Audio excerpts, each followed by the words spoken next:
Adeline Cross tore the diamond off her finger and hurled it into the dark into a cornfield she couldn't name in a town she'd never heard of. Then she dropped to her knees in the mud beside a stranger's broken porch, looked up at a bankrupt Navy veteran holding a screaming infant, and said the 7 words that would haunt him for the rest of his life. "I'm not fit for any man anymore." A billionaire, on her knees, in the rain, begging a man who couldn't pay his own light bill to let her vanish. But the secret buried under that ruined coat would flip his whole world upside down before sunrise. Here's the twist. Nobody sees coming. The very thing that made her run was about to become the only thing that could save his children. Before we begin, drop a comment and tell me what city you're watching from. I love seeing how far these stories travel. And if you believe a good man raising his kids alone deserves a second chance, hit that subscribe button and stay till the end. Trust me, you're going to want to see how this one finishes. At 3 o'clock in the morning, Wyatt Coleman stood in his own kitchen holding a piece of paper that felt heavier than any weapon he'd ever carried in the Navy. Notice of foreclosure. He read it again like the words might rearrange themselves into something merciful. They didn't. 90 days. That was all the bank was giving him. 90 days to come up with money. He didn't have money he'd never have before they took the only piece of ground his family had ever owned. From the back bedroom, the baby started to cry. Wyatt closed his eyes. "Not yet, buddy," he whispered. "Just give Daddy 1 minute. 1 minute." Eli didn't care about minutes. Eli was 7 months old and hungry and alone in a crib, and the crying climbed higher and sharper until it filled the whole house. Wyatt set the notice down on the counter face down, like that could hide it, and moved toward the back of the house on legs that hadn't slept in 2 days. He passed the little bedroom where his daughter slept, and he slowed. Sadie was 6 years old. She was curled up under a blanket that used to be her mother's, and even in sleep, her small hands were fisted tight, her eyebrows pulled together like she was bracing for something. A 6-year-old shouldn't sleep like she's expecting a hit. Wyatt had noticed that months ago, and it had put a crack in him that never healed. He kept moving. He scooped Eli out of the crib, and the crying dropped instantly to hiccups. "There he is," Wyatt murmured. "There's my boy. I got you. I always got you." He carried the baby to the kitchen, propped him against his shoulder, and reached for the formula with one hand. The can was almost empty. He measured out what was left and prayed it would be enough to get to morning, because there was $11 in his wallet and a truck outside that ran on faith and fumes. His hands were shaking. He hated that. A man who'd stood on the deck of a destroyer in 20-foot swells and never flinched, and now his hands shook trying to make a bottle for his son. "Easy," he told himself. "Easy, sailor." That was when the headlights hit the window. Wyatt froze. Nobody came out this far. His farm sat at the dead end of a gravel road, 3 miles from the nearest neighbor, and the only visitors he ever got anymore drove county cars and carried clipboards and questions about whether a man like him could really do this alone. He looked out. A black SUV, the kind that cost more than his house had ever been worth, rolled up his broken driveway and stopped, hard tires spitting gravel. The engine cut. The door opened. A woman stepped out into the rain. She didn't belong here. Wyatt knew it in one look. She wore a coat that probably cost more than his truck heels, sinking into the mud hair plastered to a face that, even soaked and exhausted, looked like it had been photographed for magazines. She was beautiful in a way that made you want to look away, because beauty like that came from a different world, and men like Wyatt Coleman had learned to stay in their own. She walked toward the porch like she wasn't sure her legs would hold. Wyatt shifted the baby to one arm and opened the door before she could knock. "Ma'am," he said, "you're a long way from wherever you're supposed to be." She stopped at the bottom of the steps. Rain ran down her face. For a second, she just stared at him, at the man in the doorway, with a bottle in one hand and a baby in the other, and dark circles under his eyes. "I need a place to disappear," she said. Wyatt blinked. "You need a what? A place to disappear." Her voice was steady, but there was something under it, something wound so tight it might snap. "1 night, that's all. I'll pay you, whatever you want."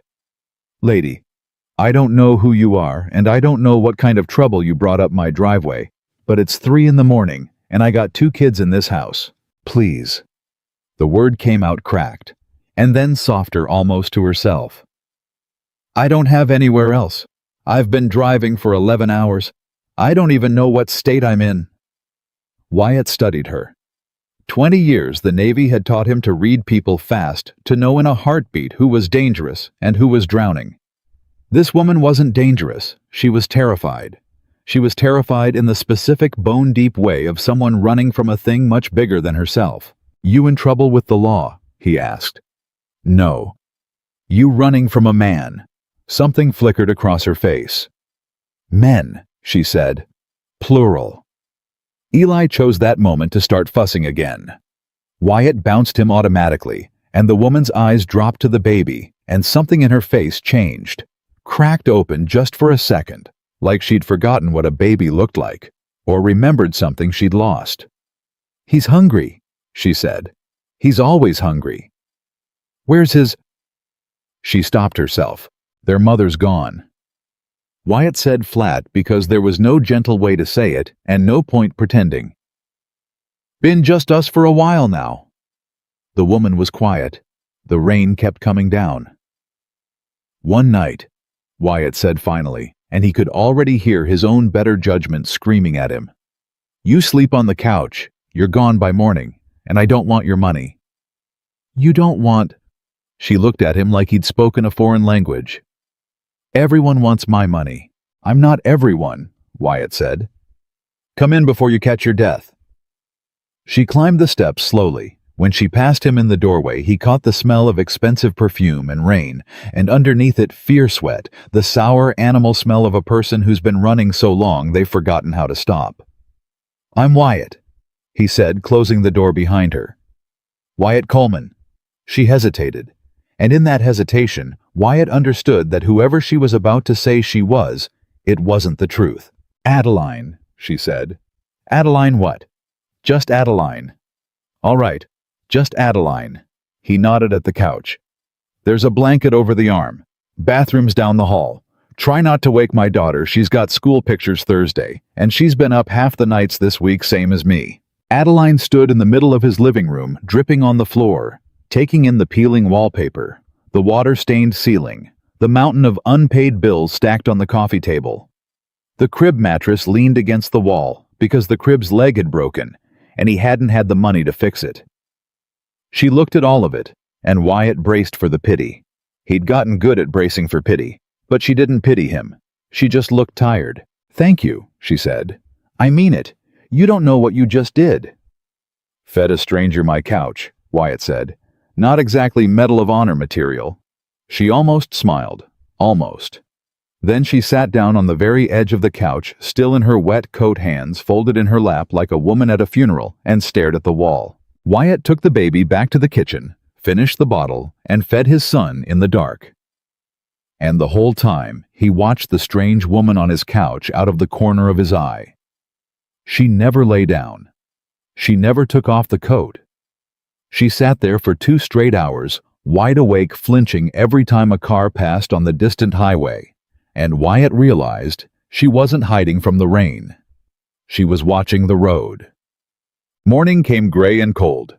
Wyatt woke on the kitchen floor. He'd fallen asleep sitting up against the cabinets with Eli in his arms, and for one blessed second he'd forgotten everything. The foreclosure, the empty bank account, the stranger on his couch. Then he smelled bacon. He was on his feet before his brain caught up Eli still asleep against his chest, and he came around the corner into the kitchen and stopped dead. Adeline stood at his stove. She'd taken off the ruined coat. Underneath, she wore a silk blouse, smudged with mud sleeves pushed up, and she was actually cooking eggs and bacon and something that smelled like coffee that didn't come from a can. "Where did you—" Wyatt started. "Your fridge was empty," she said without turning around.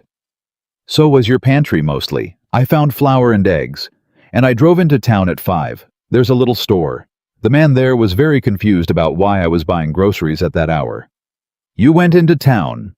Panic spiked in his chest before he could stop it. Panic he didn't fully understand yet. "You told me you were hiding." I wore a hat. She flipped a piece of bacon. I was quick. Adeline. He set Eli down in the bouncer and crossed the kitchen. I told you I don't want your money. That includes groceries. I can feed my own kids. She turned to face him then, and there was steel in her eyes, the kind he hadn't expected. Can you? The question hit like a slap. Wyatt's jaw tightened. That's not. There was no food in this house, Wyatt. None. Your son was drinking the last of the formula last night. Your daughter's lunchbox on the counter had a single slice of bread in it. One slice. Her voice didn't rise, and somehow that made it worse. I'm not judging you. God knows I'm the last person on earth with any right to judge anybody. But don't stand there and tell me pride is more important than those two children eating breakfast. Wyatt stared at her. Nobody had spoken to him like that in a long time. Not since his wife. And the fury that rose up in him tangled with something else, shame and relief, and a strange, dangerous gratitude, until he couldn't tell which was which. You don't know anything about me, he said quietly. No, she agreed. But I know what a drowning person looks like. I've been staring at one in the mirror for 6 months. Before Wyatt could answer, a small voice came from the hallway. Daddy. Sadie stood in the doorway in her nightgown, hair a mess, blanket dragging behind her.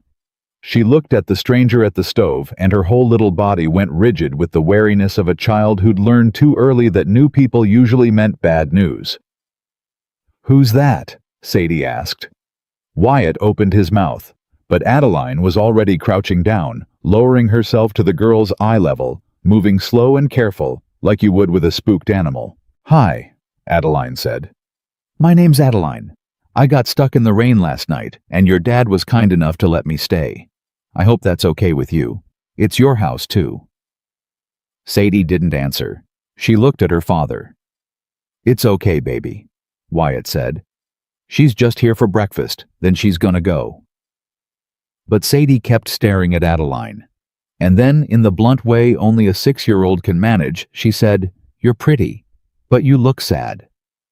The kitchen went silent. Something moved across Adeline's face, a whole storm of it. And for a second, Wyatt thought this composed, expensive, dangerous woman was going to cry right there on his kitchen floor. You know what? Adeline said, and her voice was thick. I am sad. That's very smart of you to see that. Sometimes I'm sad too, Sadie offered. But Daddy says being sad is okay as long as you don't stay there. Adeline looked up at Wyatt, and Wyatt looked away because there was something in that look he wasn't ready to be seen holding. Your dad, Adeline said softly, sounds like a smart man. Breakfast happened. It was the strangest meal Wyatt could remember him and his 2 kids, and a billionaire he didn't know was a billionaire, all crowded around a table, with one leg propped up on a phone book, eating the best food that table had held in a year. Sadie ate 3 eggs. 3. Wyatt watched his daughter eat until she was full, actually full, and had to get up and pretend to check on something in the other room so nobody would see his face. When he came back, Adeline was holding Eli. Wyatt stopped in the doorway. She had the baby against her shoulder, one hand cupped behind his tiny head, swaying without even seeming to know she was doing it. And Eli, who screamed at strangers, who'd screamed at the pastor's wife and the mailman, and Wyatt's own brother Eli, was sound asleep against her chest. He likes you, Wyatt said. Adeline looked down at the baby like he was something impossible. Babies don't usually like me, she said. I don't have a lot of practice. She stopped. I was always too busy. Busy with what? She didn't answer. And there it was again, the door slamming shut behind her eyes, the truth ducking back into the dark. Wyatt let it go. For now.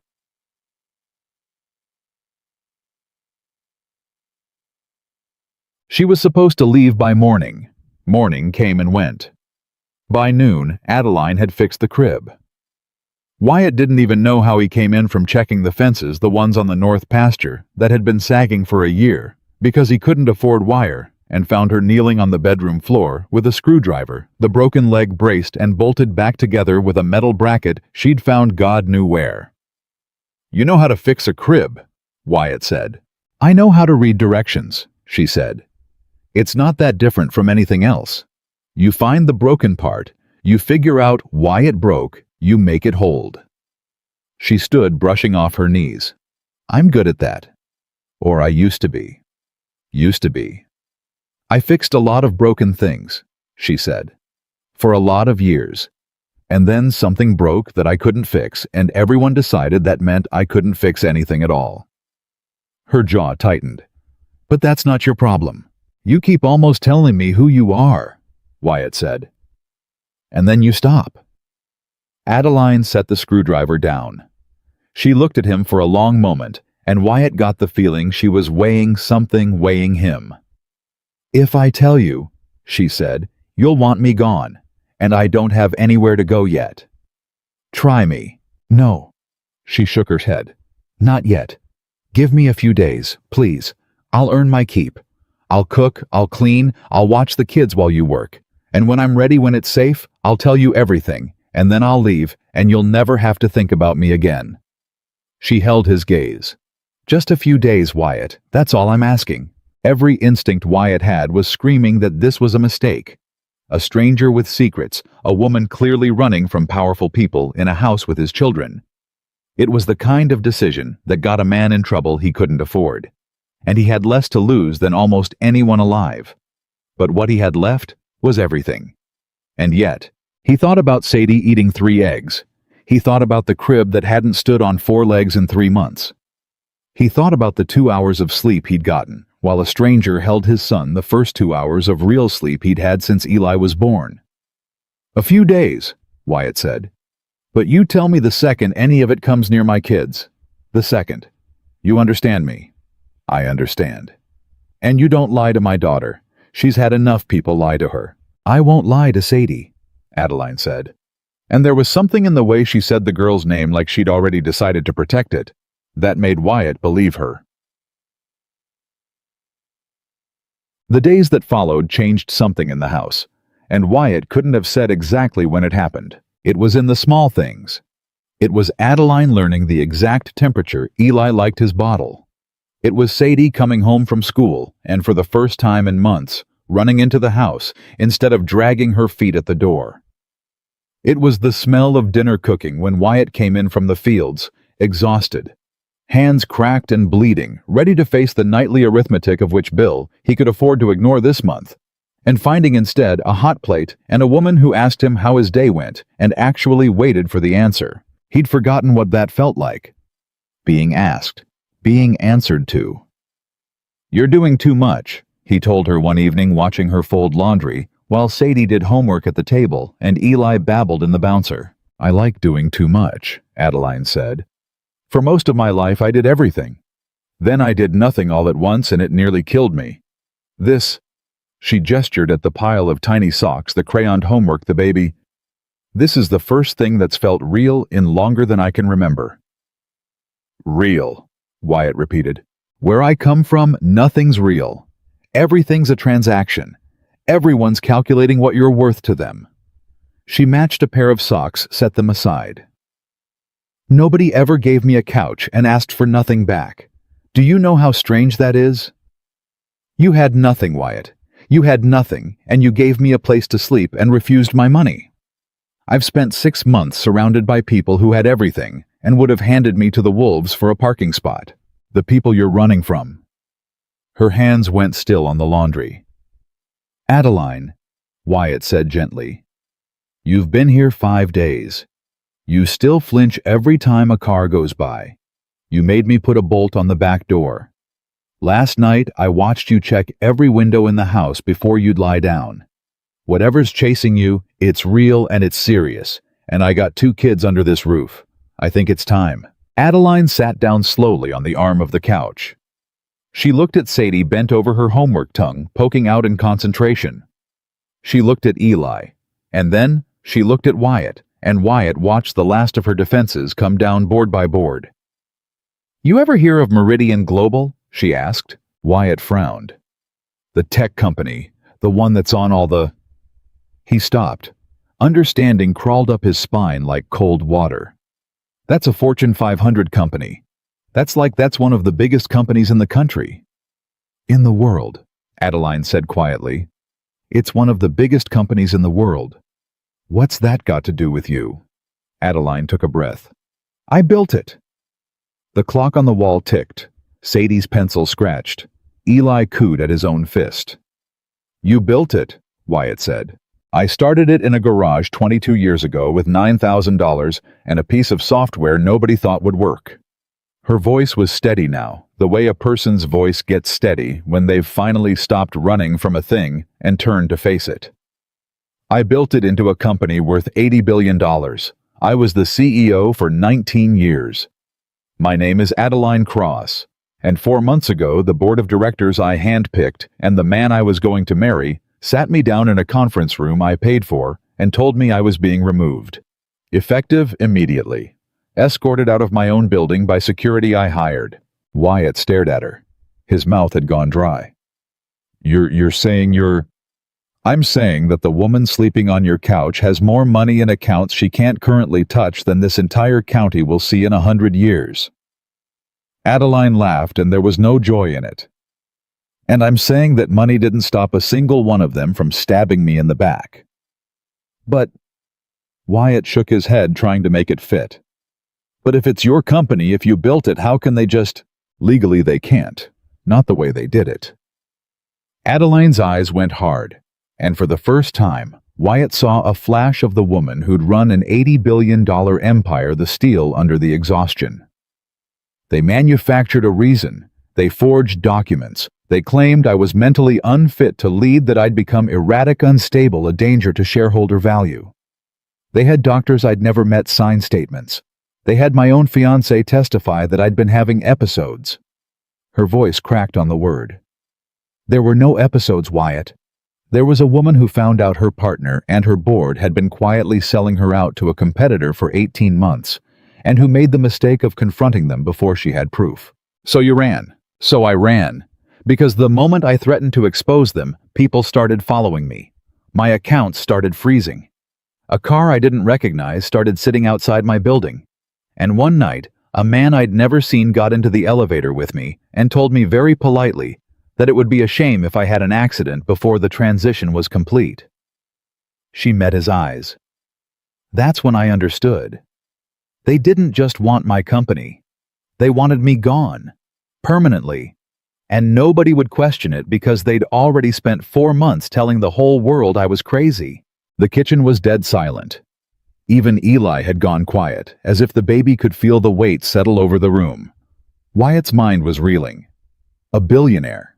An actual billionaire, sitting on the arm of his falling-apart couch, folding his children's laundry. It was insane. It didn't make any sense. And yet it made perfect, terrible sense. The fear, the checking windows, the 11-hour drive to nowhere, the way she'd said men plural. Why here? Wyatt asked. Why my farm out of everywhere you could have gone? Because nobody would ever look here, Adeline said simply.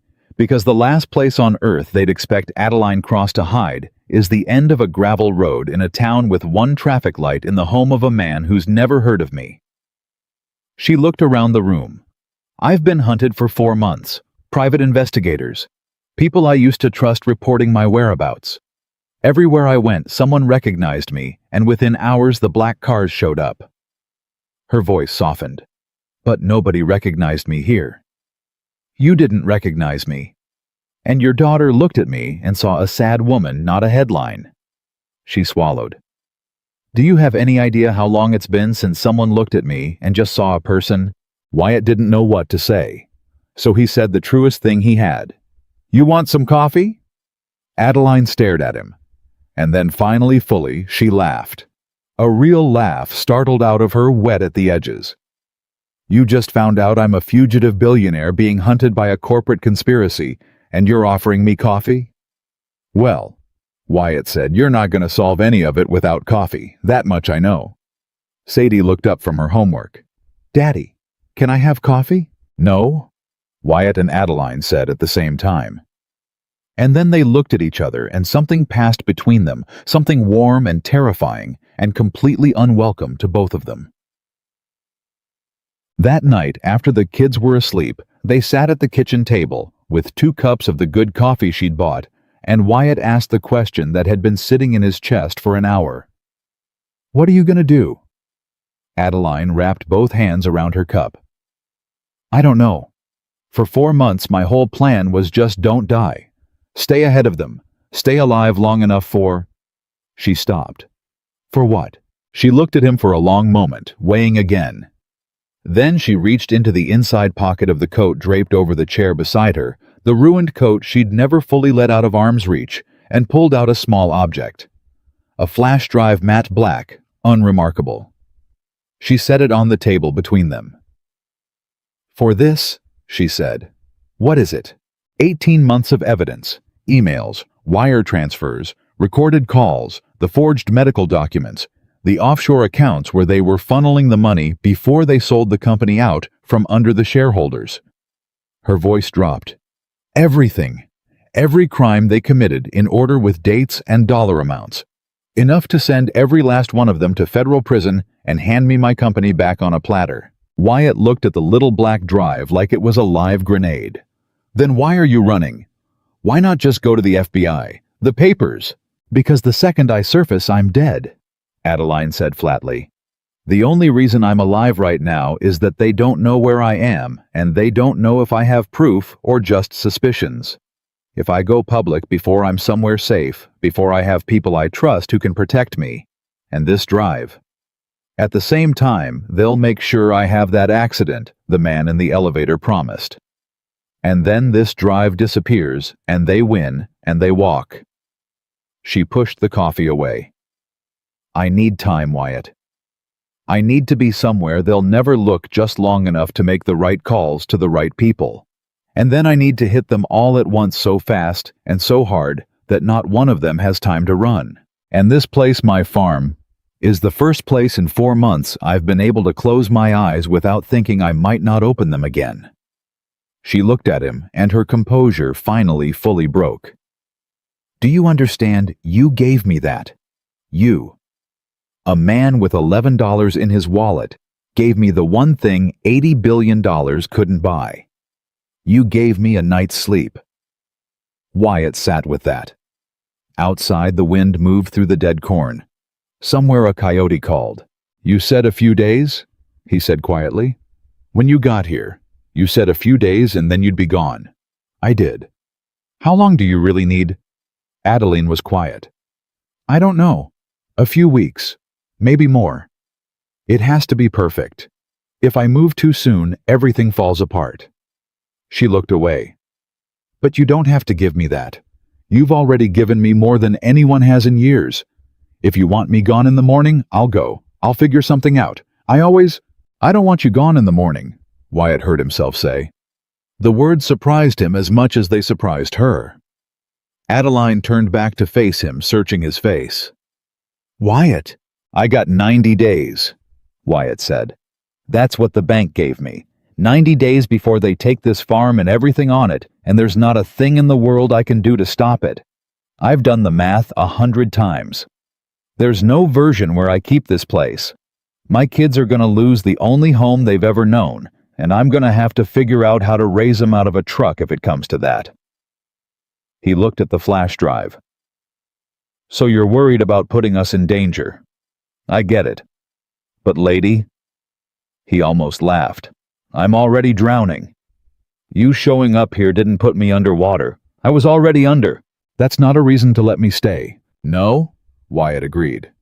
"But here's one." He leaned forward. "Since you got here, my daughter smiles. My son sleeps through the night.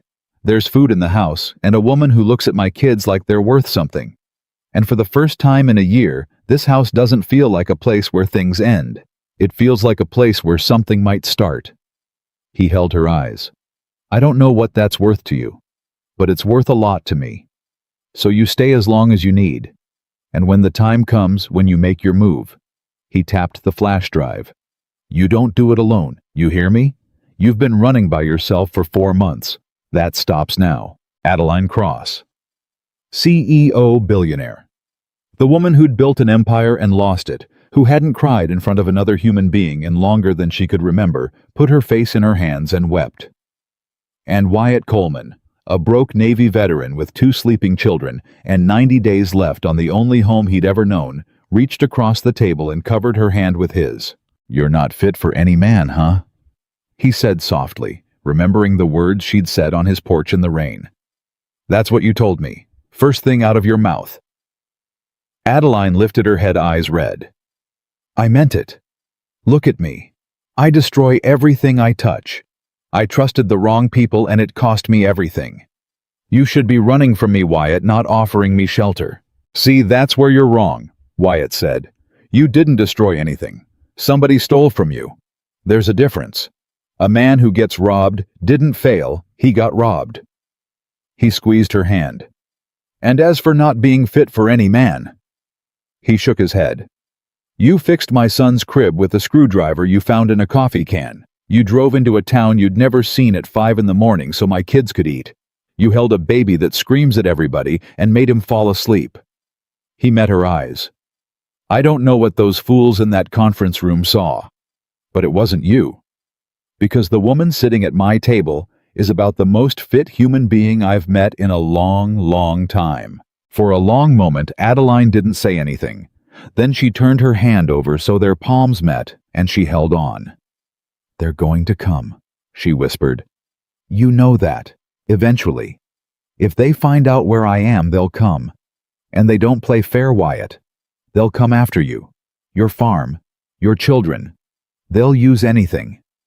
Everything." "Let 'em come," Wyatt said, and 20 years of Navy steel settled into his voice. "I've stood on a deck in the middle of a war and held the line. I can hold a farm." He looked toward the hallway, toward the room where his children slept. "I've been fighting alone for a year, Adeline. Losing mostly. But I know how to fight." He looked back at her. "Question is, are you done running?" Adeline Cross wiped her eyes with the back of her free hand. She looked at the flash drive on the table, 18 months of evidence enough to burn her enemies to the ground. She looked at the man across from her, at the calluses on the hand holding hers, at the exhaustion, and the stubbornness, and the impossible, undeserved kindness in his face. And for the first time in 4 months, she stopped watching the road. "Yeah," she said, "I think I'm done running." Outside, the wind died down. In the back bedroom, Eli slept in a crib that stood on 4 solid legs. Down the hall, Sadie slept with her hands unclenched for the first time in longer than her father could remember. And in the kitchen at 3 o'clock in the morning, 2 broken people sat holding hands across a table with one leg propped up on a phone book, not knowing yet that the war was already coming up the gravel road, that within a week headlights would cut the darkness again, and this time the men who stepped out of the black cars wouldn't be asking for a place to disappear. They'd be coming to make sure Adeline Cross disappeared for good. But that was still ahead of them. For tonight, there was coffee, and there was a hand to hold, and there was a house that had finally, for the first time in a year, stopped feeling like a place where things came to die. Wyatt Coleman had 90 days to save his farm. He had no idea he'd just gained the one ally in the world who could do it, or that saving her might cost him everything he had left. The first week after Adeline told him the truth, Wyatt kept waiting for the black cars. He didn't sleep much, but then he never had. He'd wake at every sound, the wind against the siding, the old refrigerator groaning to life, a branch scraping the roof. He'd lie there in the dark, with his heart going like a drum, listening, and then he'd get up and check the windows the same way he'd watched her do her first night in the house. On the 4th night, he came out of the bedroom at 2 in the morning to find Adeline already at the kitchen window, coffee in hand, staring out at the black driveway. "You too, huh?" he said. She didn't turn around. "I keep thinking I hear an engine." "That's just the well pump. Kicks on around this time."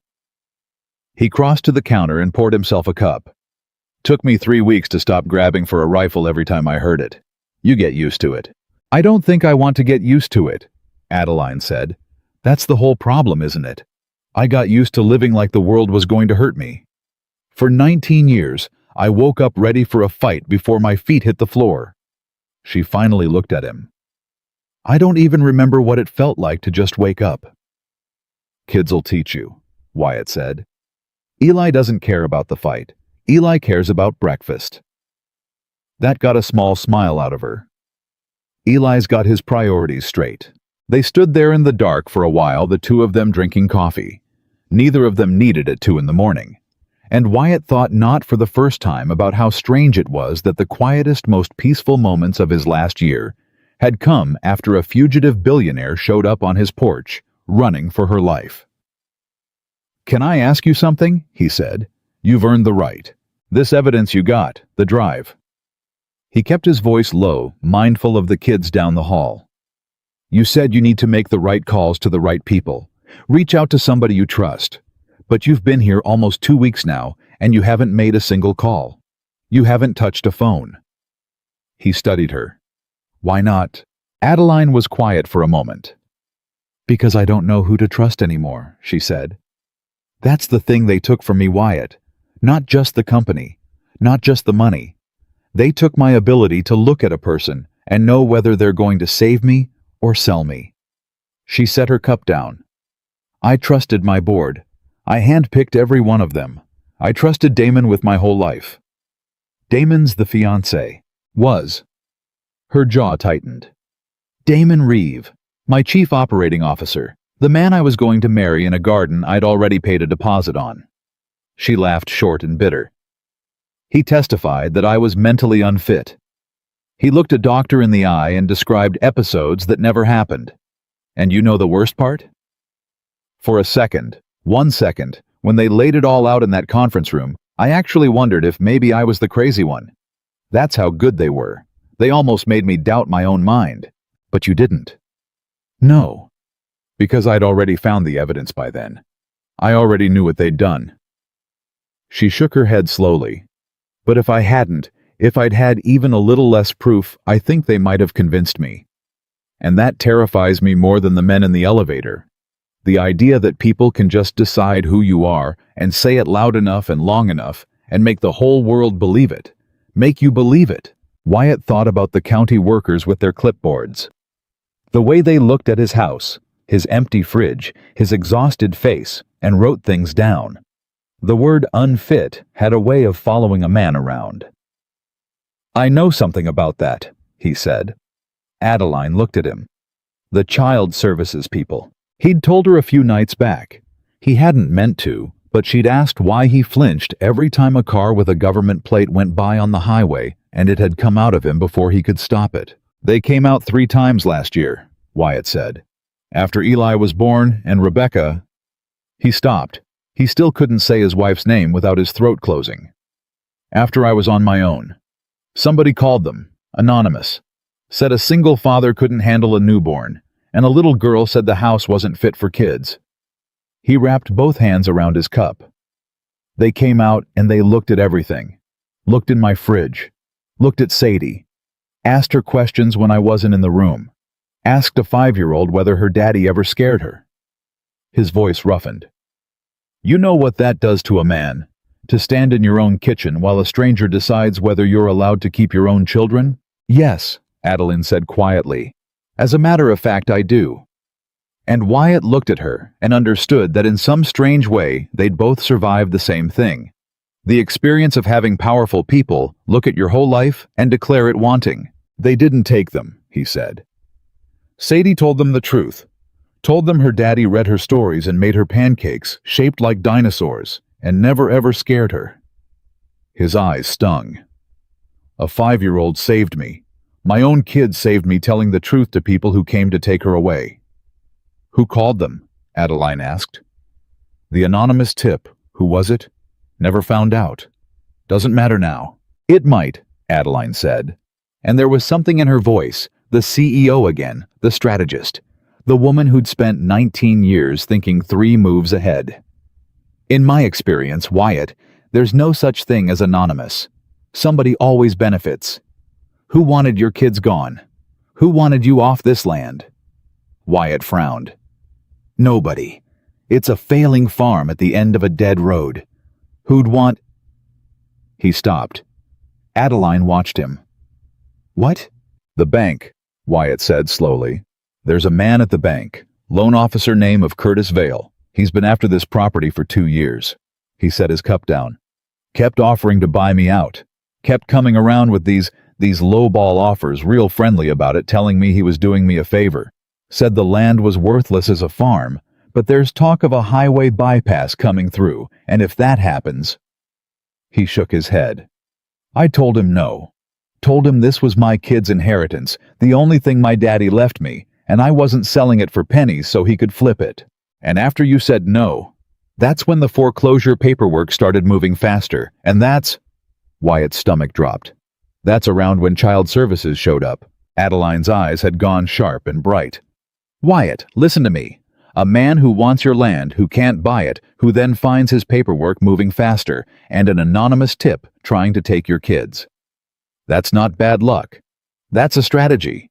I've run that exact play. Not on families. She looked briefly ashamed. On companies. But it's the same play. You can't buy what you want, so you make it impossible for the person to hold on to it. You attack from 3 sides at once until they're too exhausted to fight, and then they hand it over just to make the pain stop. Wyatt felt something cold settle in his gut. You think Vale's been what deliberately? I think you should let me look at your paperwork, Adeline said. All of it. The loan, the foreclosure notice, every letter that man ever sent you. I built an $80 billion company reading contracts, Wyatt. If there's something crooked in your loan, I'll find it. Adeline. He rubbed his face. You're supposed to be hiding. You can't be poking around a small-town bank if somebody notices, if word gets out that some woman's asking questions. I'll be careful. I won't use my name. I won't leave the house. She stepped closer. You gave me shelter when you had nothing. Let me do this. Let me be useful. Please. Her voice dropped. I've spent 4 months feeling like the most powerless person on earth, and I used to be one of the most powerful. Let me remember what it feels like to actually fix something. Wyatt looked at her for a long moment. Then he went to the coffee table, to the mountain of bills and notices he'd been drowning under for a year, and he brought the whole stack back to the kitchen and set it in front of her. Knock yourself out, he said. She was still reading at dawn. Wyatt got up to start Eli's bottle and found her exactly where he'd left her, surrounded by papers she'd sorted into neat stacks across the whole table, a pen behind her ear. 3 sheets covered in her own handwritten notes. She looked up at him with an expression he hadn't seen on her before. Something hungry, something almost gleeful. He made a mistake, she said. Who did? Curtis Vale, your loan officer. She tapped one of the documents.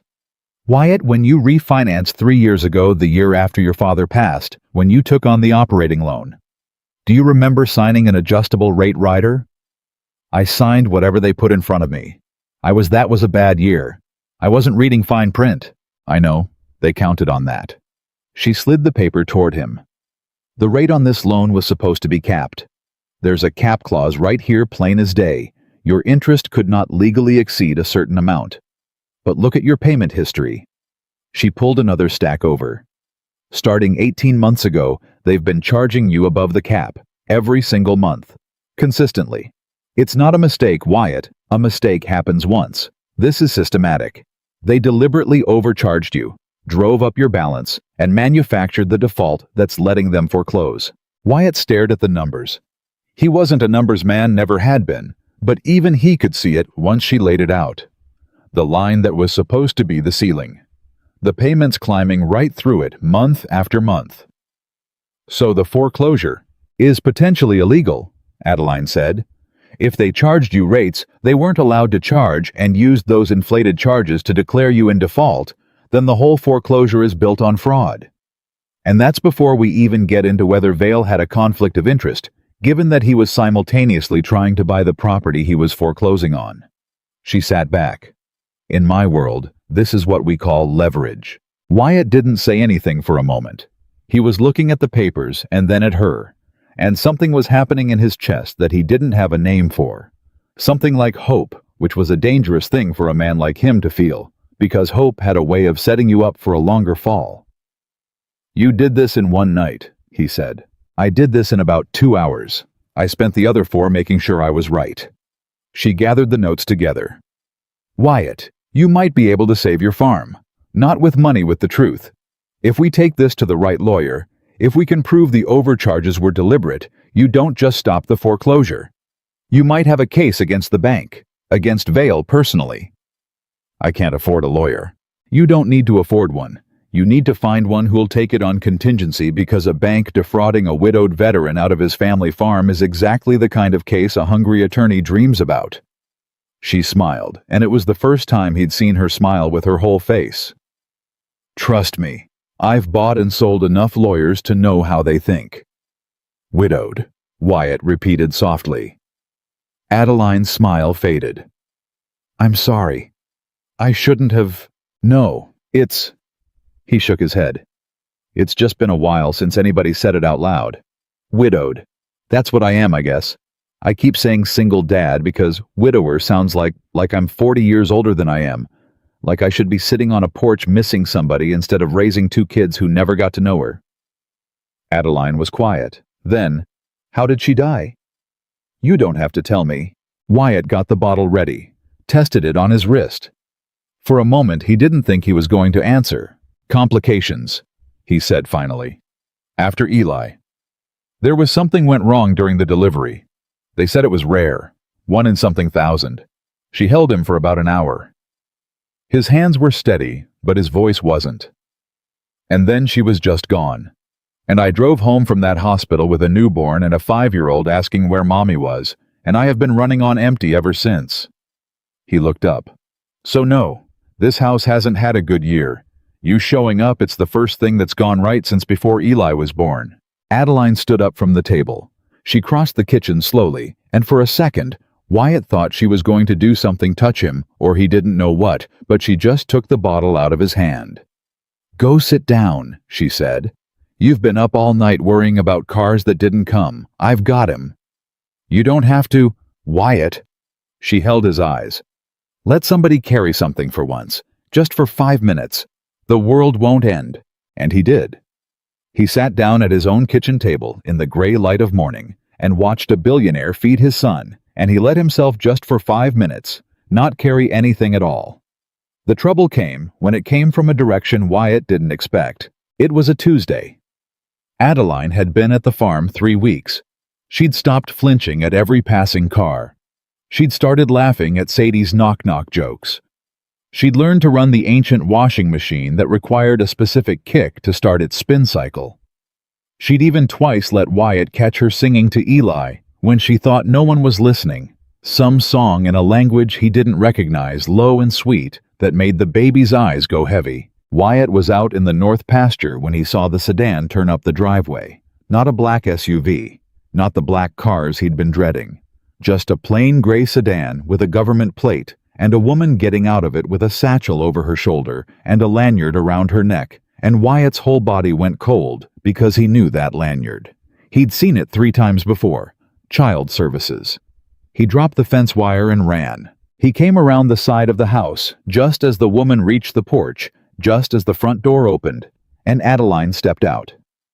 Adeline in a t-shirt and jeans she'd bought at the town's one clothing store with Eli on her hip, and Sadie peeking out from behind her leg.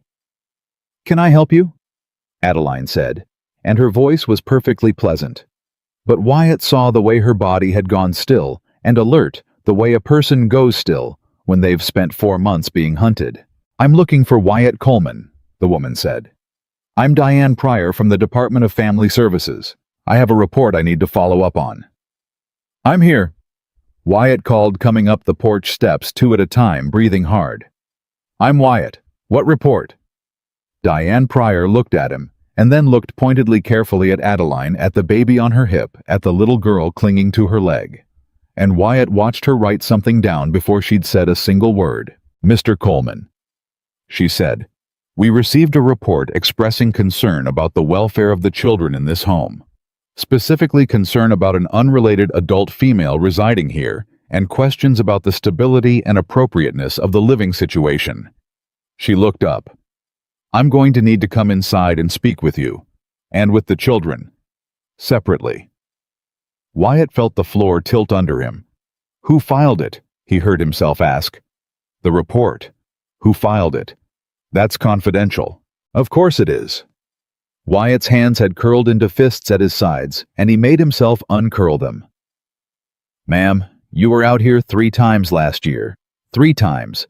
And every time you found nothing because there's nothing to find. I'm raising my kids. That's it. That's the whole story. The situation appears to have changed since my last visit, Diane Pryor said, and her eyes went back to Adeline. There's now an adult woman living in the home. A woman whose name doesn't appear on any lease or deed, whom no one in town seems to know, who arrived under circumstances I'd describe as unusual. She let that sit. You can understand why that raises questions, Mr. Coleman. A single father, a struggling farm, a mysterious woman appearing in the middle of the night. It's the kind of thing that concerns us. And Wyatt understood all at once exactly what had happened. Somebody had watched. Somebody had seen Adeline arrive or seen her in town and reported it, and whoever it was had known exactly which lever to pull, the same lever that had been pulled before. Unfit. The word followed a man around. Curtis Vale, Wyatt said. Diane Pryor's face didn't move, but something flickered behind her eyes. I'm not able to discuss. It was Vale, wasn't it, the bank man? Wyatt stepped forward. He wants my land. He couldn't buy it, so now he's trying to take my kids to break me. Same as last year. Same exact. Mr. Coleman, I'd advise you to calm down. Don't tell me to calm down. It came out louder than he meant, and he saw Sadie flinch, saw her press harder into Adeline's leg, and it broke something in him. He lowered his voice, immediately made himself breathe. I'm sorry. I'm sorry, baby daddy's not mad. He crouched down. Sadie, look at me. Everything's fine. This lady's just gonna ask us some questions. Okay? Just like the game we played before. You just tell the truth. Can you do that? Sadie nodded, but her eyes were huge. And that was when Adeline spoke. Ms. Pryor, she said, and her voice had changed completely. Gone was the pleasant neighbor. In its place was something Wyatt had only glimpsed before, the CEO, the woman who'd run an empire. Her spine had straightened, her chin had come up, and when she spoke it was with a calm, cutting authority that made even the child services worker take half a step back. May I ask you a question before you begin? Yes. This report. You said it expressed concern about an unrelated adult female, me. Adeline shifted Eli higher on her hip. Did the report include a description of me, a name? Any specific allegation of harm to these children? Or did it simply note that a woman was present in the home? Diane Pryor hesitated. I'm not able to discuss the contents. Because here's what I think. Adeline continued, as if she hadn't spoken. I think you drove out here on the strength of a report that contains no actual allegation of harm, no neglect, no abuse, no injury to either child. I think the entire substance of the complaint is that I exist and that I'm here. She smiled, and it did not reach her eyes. And I think you know as a professional with what I'd guess is considerable experience that there's a woman in the house is not by itself grounds for anything. It's not a crime for an adult to reside in a home with a parent and children. Is it? No, but the circumstances. The circumstances. Adeline nodded slowly. Let me tell you the circumstances, Ms. Pryor, since you're concerned about them. Mr. Coleman is a decorated Navy veteran raising 2 children alone after losing his wife in childbirth. His fridge until recently was empty, not because he doesn't care, but because a bank has been systematically overcharging him on an illegal loan in an effort to drive him off land they want to seize. I've reviewed the documentation myself. It's fraud and it's provable, and there's a very good chance the man behind it is also the man who filed the report that brought you out here today. She let that land. So before you come into this home and interrogate a frightened 6-year-old, I'd encourage you to consider whether you want your name on a case that's about to become extremely public extremely quickly. Because the eviction of a widowed veteran and his children through a fraudulent foreclosure aided by a weaponized child welfare complaint is exactly the kind of story that gets picked up, statewide, nationally even. She smiled again. I have some experience with how these stories travel. The porch was dead silent. Diane Pryor was staring at Adeline now with a completely different expression. Wary, recalculating the look of a person who'd come expecting an easy visit and found something with teeth. "Who are you?" she asked slowly. And Wyatt held his breath because he knew what a dangerous question that was. Knew that everything Adeline had built her survival on for 4 months was the answer to that question staying secret. Adeline didn't miss a beat. "I'm a friend of the family," she said, "with a background in corporate law, who happened to be visiting when a very interesting set of financial documents came to light." She shifted Eli again, and the baby grabbed a fistful of her hair, and she didn't so much as wince. "You're welcome to come inside, Ms. Pryor. Look in the fridge, it's full now.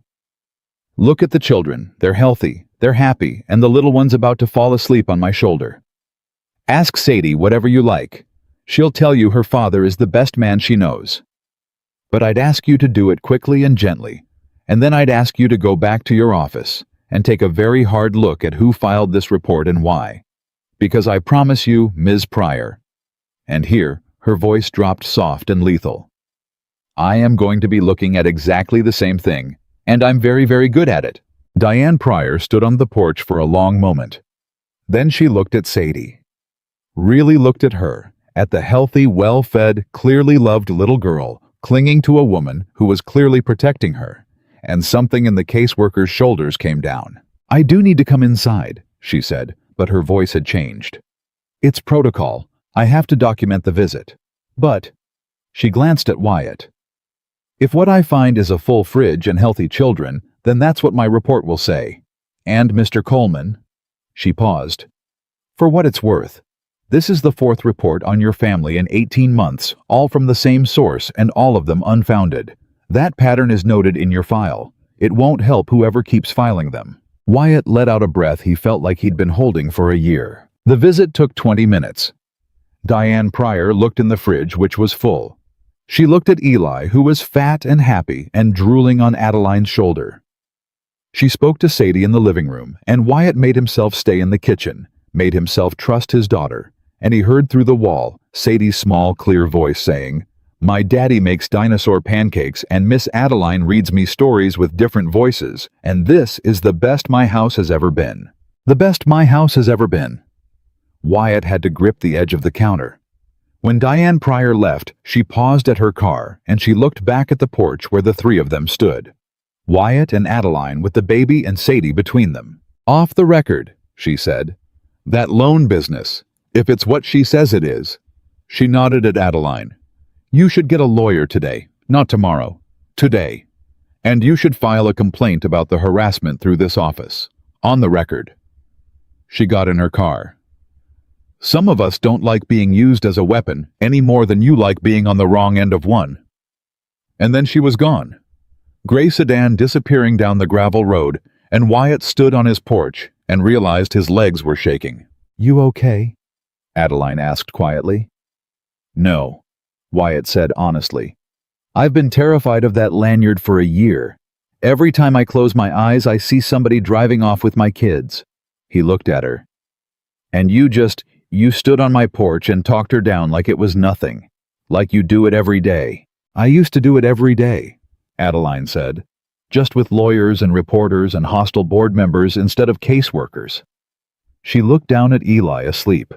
Now his cheek mashed against her collarbone. "I forgot I could do that. For 4 months I've been so busy being afraid I forgot I used to be the thing people were afraid of." Her voice was strange, wondering almost. "That felt good, Wyatt. God help me. That felt better than anything has in months." Wyatt looked at her. This woman who'd shown up on his porch in the rain saying she wasn't fit for any man who'd knelt in his mud and begged to disappear, and who had just stood on his porch and made a state official back down to protect his children. "You're not fit for any man," he said, echoing her again, and now there was something almost like a joke in it. "That's what you told me. Remember." "I remember. I'm going to keep bringing that up," Wyatt said, "every single time you do something that proves you were dead wrong. And lady, at this rate, I'm going to be bringing it up a lot." Adeline laughed, a real one, startled out of her, and Eli stirred against her shoulder, and Sadie tugged on Wyatt's hand and asked if the scary lady was gone, and could they have dinosaur pancakes for dinner? Even though it was dinner time, and for a moment, standing on that broken porch, it felt like they'd won something. They hadn't. Not yet. Wyatt knew that even as he let himself feel it, the foreclosure was still coming. Curtis Vale was still out there, and now he knew, because Diane Pryor's visit would surely find its way back to him, that his weapon had missed. That there was a woman at the Coleman farm who'd looked a state official in the eye and made her retreat. A woman who was asking questions about his loans. And somewhere in a city 11 hours away, a man named Damon Reeve and a board of directors were still hunting for Adeline Cross, still frozen in the terrible uncertainty of not knowing where she was or what she had. And the longer she stayed hidden, the more desperate they'd get. Two enemies. Two men who wanted things Wyatt and Adeline were standing in front of. And sooner or later, one of them was going to find the loose thread that led up the gravel road to the farm. But that afternoon, Wyatt Coleman stood in his kitchen and made dinosaur pancakes for dinner, because his daughter asked him to, and because for one more day, the people he loved were safe under his roof. Adeline set the table. Eli banged a spoon against his high chair and shrieked with laughter at nothing. And when Wyatt slid a pancake shaped like a stegosaurus onto Sadie's plate, and she gasped like he'd hung the moon. He caught Adeline watching them both, with an expression on her face he'd never seen there before. It took him a second to place it because it had been so long since he'd seen it on anybody, including himself. It was longing. She caught him looking, and she glanced away fast, busying herself with the syrup, and neither of them said anything. But Wyatt understood in that moment that the woman across his kitchen table wasn't just hiding from her enemies anymore. She was starting to want something. Something she didn't think she was allowed to have. Something she'd told him on her knees in the rain that she wasn't fit for. And Wyatt Coleman, widower, veteran father of two, a man with $11.90 and nothing left to lose, was starting to want it too. The wanting didn't go anywhere, but neither of them touched it. There was too much else to do. The morning after Diane Pryor's visit, Adeline sat Wyatt down at the kitchen table with a legal pad and a cup of coffee, and told him it was time to fight back. "We can't just wait for them anymore," she said. "Veil the board, all of it. As long as we sit here reacting, they get to choose the ground. That's the mistake I made for 4 months I ran. I let them decide where the fight happened. I'm not doing that again, and I'm not letting you do it either. I don't have the money to go on offense," Wyatt said. "You know that. I've got $11. "Yes, you've mentioned." She almost smiled. "But you have something better than money, Wyatt. You have a bank that committed fraud, a caseworker who's already on record, noting a pattern of harassment, and me." She tapped the legal pad. "So here's what we're going to do. First thing, you call a lawyer. Today, like Ms. Pryor said. I've made a list of 3 firms in the county seat that handle predatory lending cases. One of them, Hartwell and Boone, has a partner who used to sue banks for a living. He'll take this on contingency the second he sees your loan documents. I'd stake my reputation on it." She paused. "What's left of it?" Wyatt looked at the neat list in her handwriting. "You did all this last night. I don't sleep much. You know that." She slid the pad toward him. "Call Hartwell and Boone. Ask for a man named Gideon Boone. Tell him you're a veteran facing a fraudulent foreclosure, and you have documentation of systematic overcharging above a contractual rate cap. Use those exact words, systematic and rate cap. It'll get his attention." Wyatt made the call from the porch, pacing the way he always paced when he was nervous. Adeline watched him through the window with Eli on her hip, and she saw the moment the lawyer said, "Yes," saw Wyatt stop pacing, saw his shoulders drop, saw him press the heel of his hand against his eyes. He came back in, looking like a man who'd been holding his breath underwater and finally surfaced. "He wants to see me Thursday," Wyatt said. He said, his voice caught. He said, "If it's what I described, I'm not just going to stop the foreclosure. He said the bank's going to be paying me." "I told you." Adeline's whole face was lit up. "I told you, Wyatt. You told me." He sat down heavily. "I've been carrying this for a year. A whole year thinking I was going to lose everything, thinking it was my fault, thinking I just wasn't good enough to hold on to my own daddy's land. He looked up at her. And it took you 2 hours to find out it was a con. 2 hours. It took me 2 hours because I've spent 20 years learning how people steal, Adeline said quietly. That's not something to be proud of, Wyatt. Half the reason I could spot Vale's game so fast is that I've watched people run it. I've been in rooms where men decided to squeeze somebody out of what was theirs, and I told myself it was just business. She looked away. The board did it to me, and I called it karma. Like the universe was finally collecting on all the times I looked the other way. You never did to anybody what they did to you, Wyatt said. I don't believe that. You don't know that. I know you, Wyatt said. 3 weeks and I know you better than I knew people I served with for years.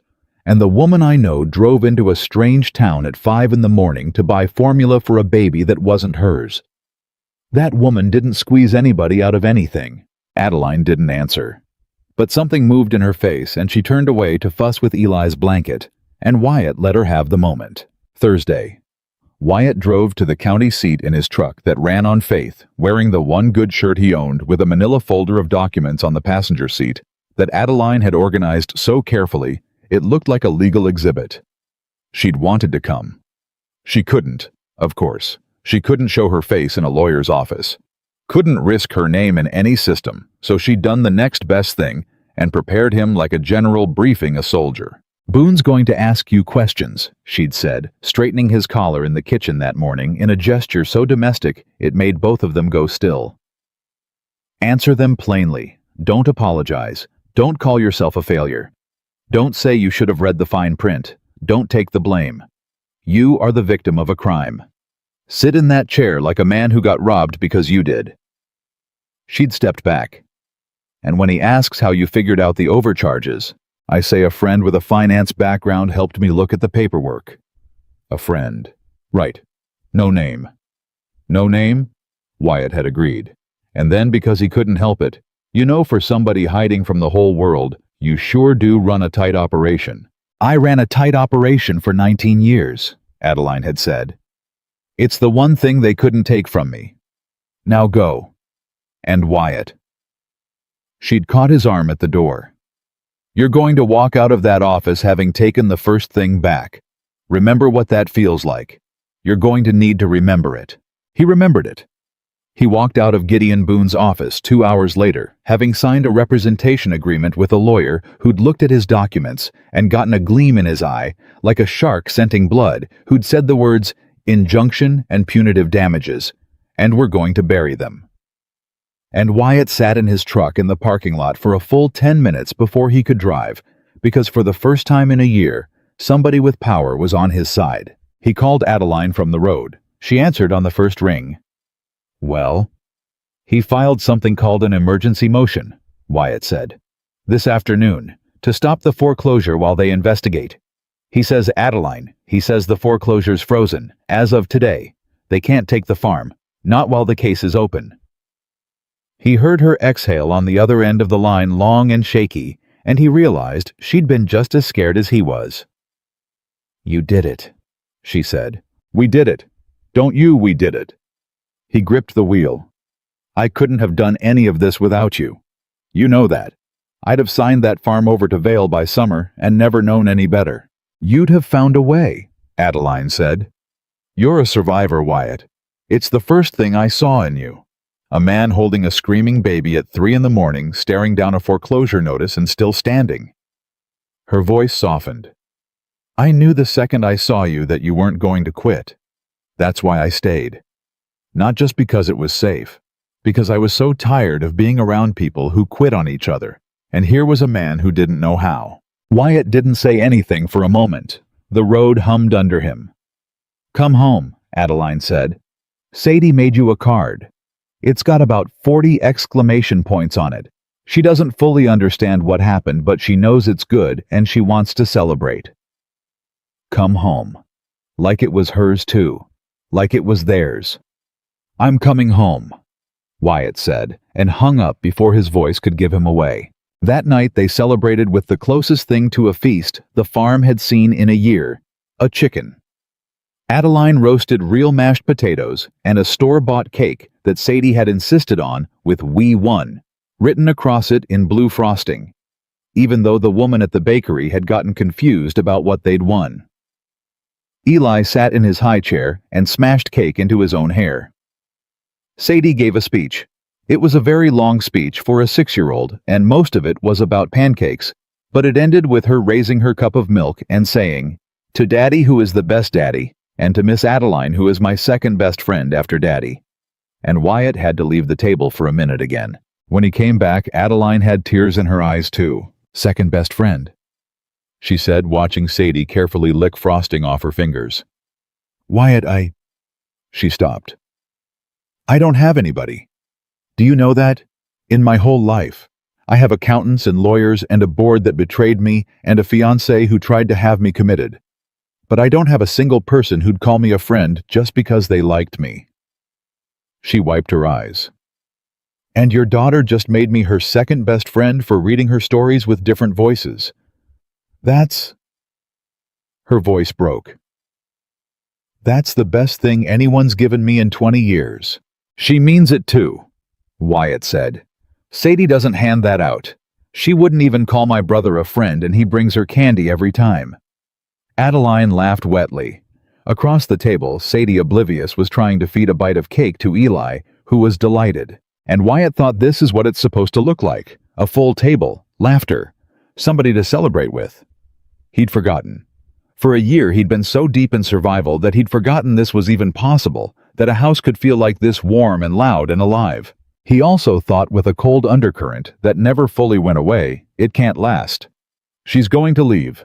The second it's safe, she's going to make her calls and take back her empire and walk out that door back to a world of $80 billion and private jets, and this, the chicken and the frosting, and the second best friend, is going to be a story she tells herself on lonely nights, if she remembers it at all. He didn't say any of that. He just watched his daughter and the billionaire laugh over a smashed cake, and he let himself have the night. The reckoning came a week later, and it came as these things do, through a phone. Adeline had a burner phone, a cheap prepaid thing she'd bought in some gas station on her 11-hour flight that she kept turned off 99% of the time, and only powered on in the dead of night once a week to check a single email account. She'd explained it to Wyatt. It was her lifeline to the one person in her old world she still tentatively trusted, an old friend from before the money, a woman named Priya who'd been Adeline's assistant back in the garage days and had risen with her, and had, alone among everyone, refused to sign anything against her. "Priya's the only one who knows I'm alive," Adeline had said. "She doesn't know where I am. I'd never put that on her. They'd get it out of her and put her in danger. But she's my eyes. She tells me what they're doing, when it's safe to move." That night, Wyatt woke at 2 to the blue glow of the burner phone in the kitchen, and Adeline sitting very still, staring at the screen, her face gone white. "What is it?" He was on his feet instantly. "Adeline, what happened?" She didn't look up. "They found me." The words dropped the temperature of the whole room. "What do you mean they found you? How you've been, we've been so careful." "Not here." She finally looked up and her eyes were huge. "Not the farm. Not yet. But they know I'm in the state. They traced..."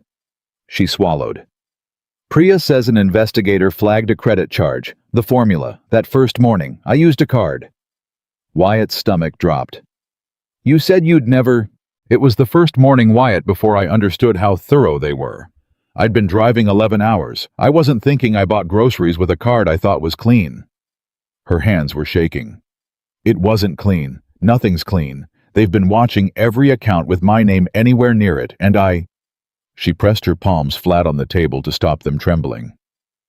"It took them this long to trace it because it was cashback at a rural store, no name attached to the store's system, but they got it. They know I bought formula and groceries in this county 3 weeks ago.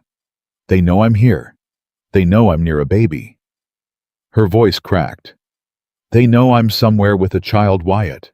Wyatt sat down slowly. "Okay," he said. Okay, let's think. They know you're in the county. That's a lot of ground. There's 40 farms out here, 3 towns. They'll narrow it, Adeline said flatly. That's what they do. They'll send people. They'll ask questions. A beautiful stranger appearing in a small town 3 weeks ago. Somebody at that store remembers me, Wyatt. Somebody always remembers. They'll knock on doors. They'll find the store and the clerk who was confused about the rich woman buying formula at 5 a.m., and he'll tell them she drove off toward the county road, and there's exactly 1 occupied farm at the end of that road. She looked at him. Mine took 4 months, and I was a professional at hiding. This town isn't going to hold for a week. The kitchen was silent, except for the hum of the old refrigerator. Then we move first, Wyatt said. Adeline blinked. What? You said it yourself, a week ago. We stop reacting. We stop letting them pick the ground. He leaned forward. You've got the drive. You've got 18 months of evidence that puts every one of them in prison. You've been sitting on it for 4 months waiting for the perfect moment, waiting to be somewhere safe with people you trust. He held her eyes. Adeline, there's no perfect moment. There's no safer place than this coming. They found the thread. It leads here. So you don't wait for them to pull it. You blow the whole thing up first right now while you've still got the choice of when. If I surface, they'll kill you? Wyatt's voice was hard. They can't kill a story that's already public. That's the whole game, isn't it? The reason they wanted you dead was so the evidence died with you. But if the evidence is already out, if it's with the FBI, with reporters, with 100 people at once, then killing you doesn't help them. It just makes them murderers on top of thieves. He tapped the table.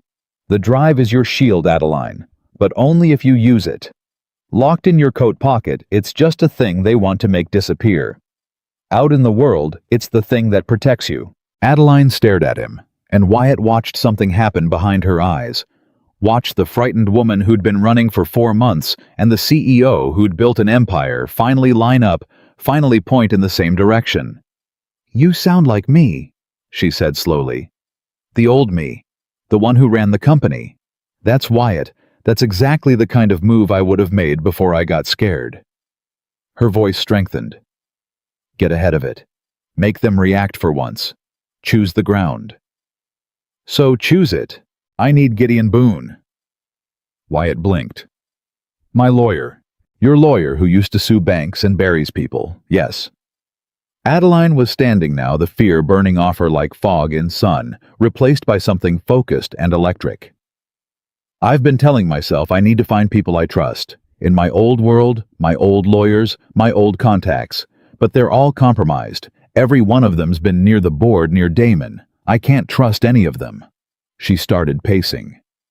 But a small-town attorney in a county, nobody's ever heard of a man with no connection to Meridian Global. No connection to anyone in that world.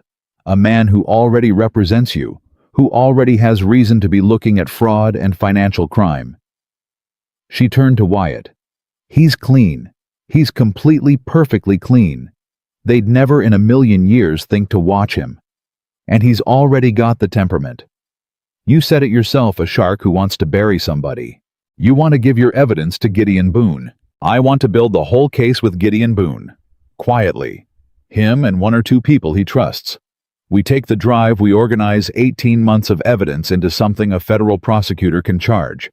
We line up a reporter one, a good one at a national paper, and we set it all up like a bomb with 100 fuses. And then, on a day, we choose all at once.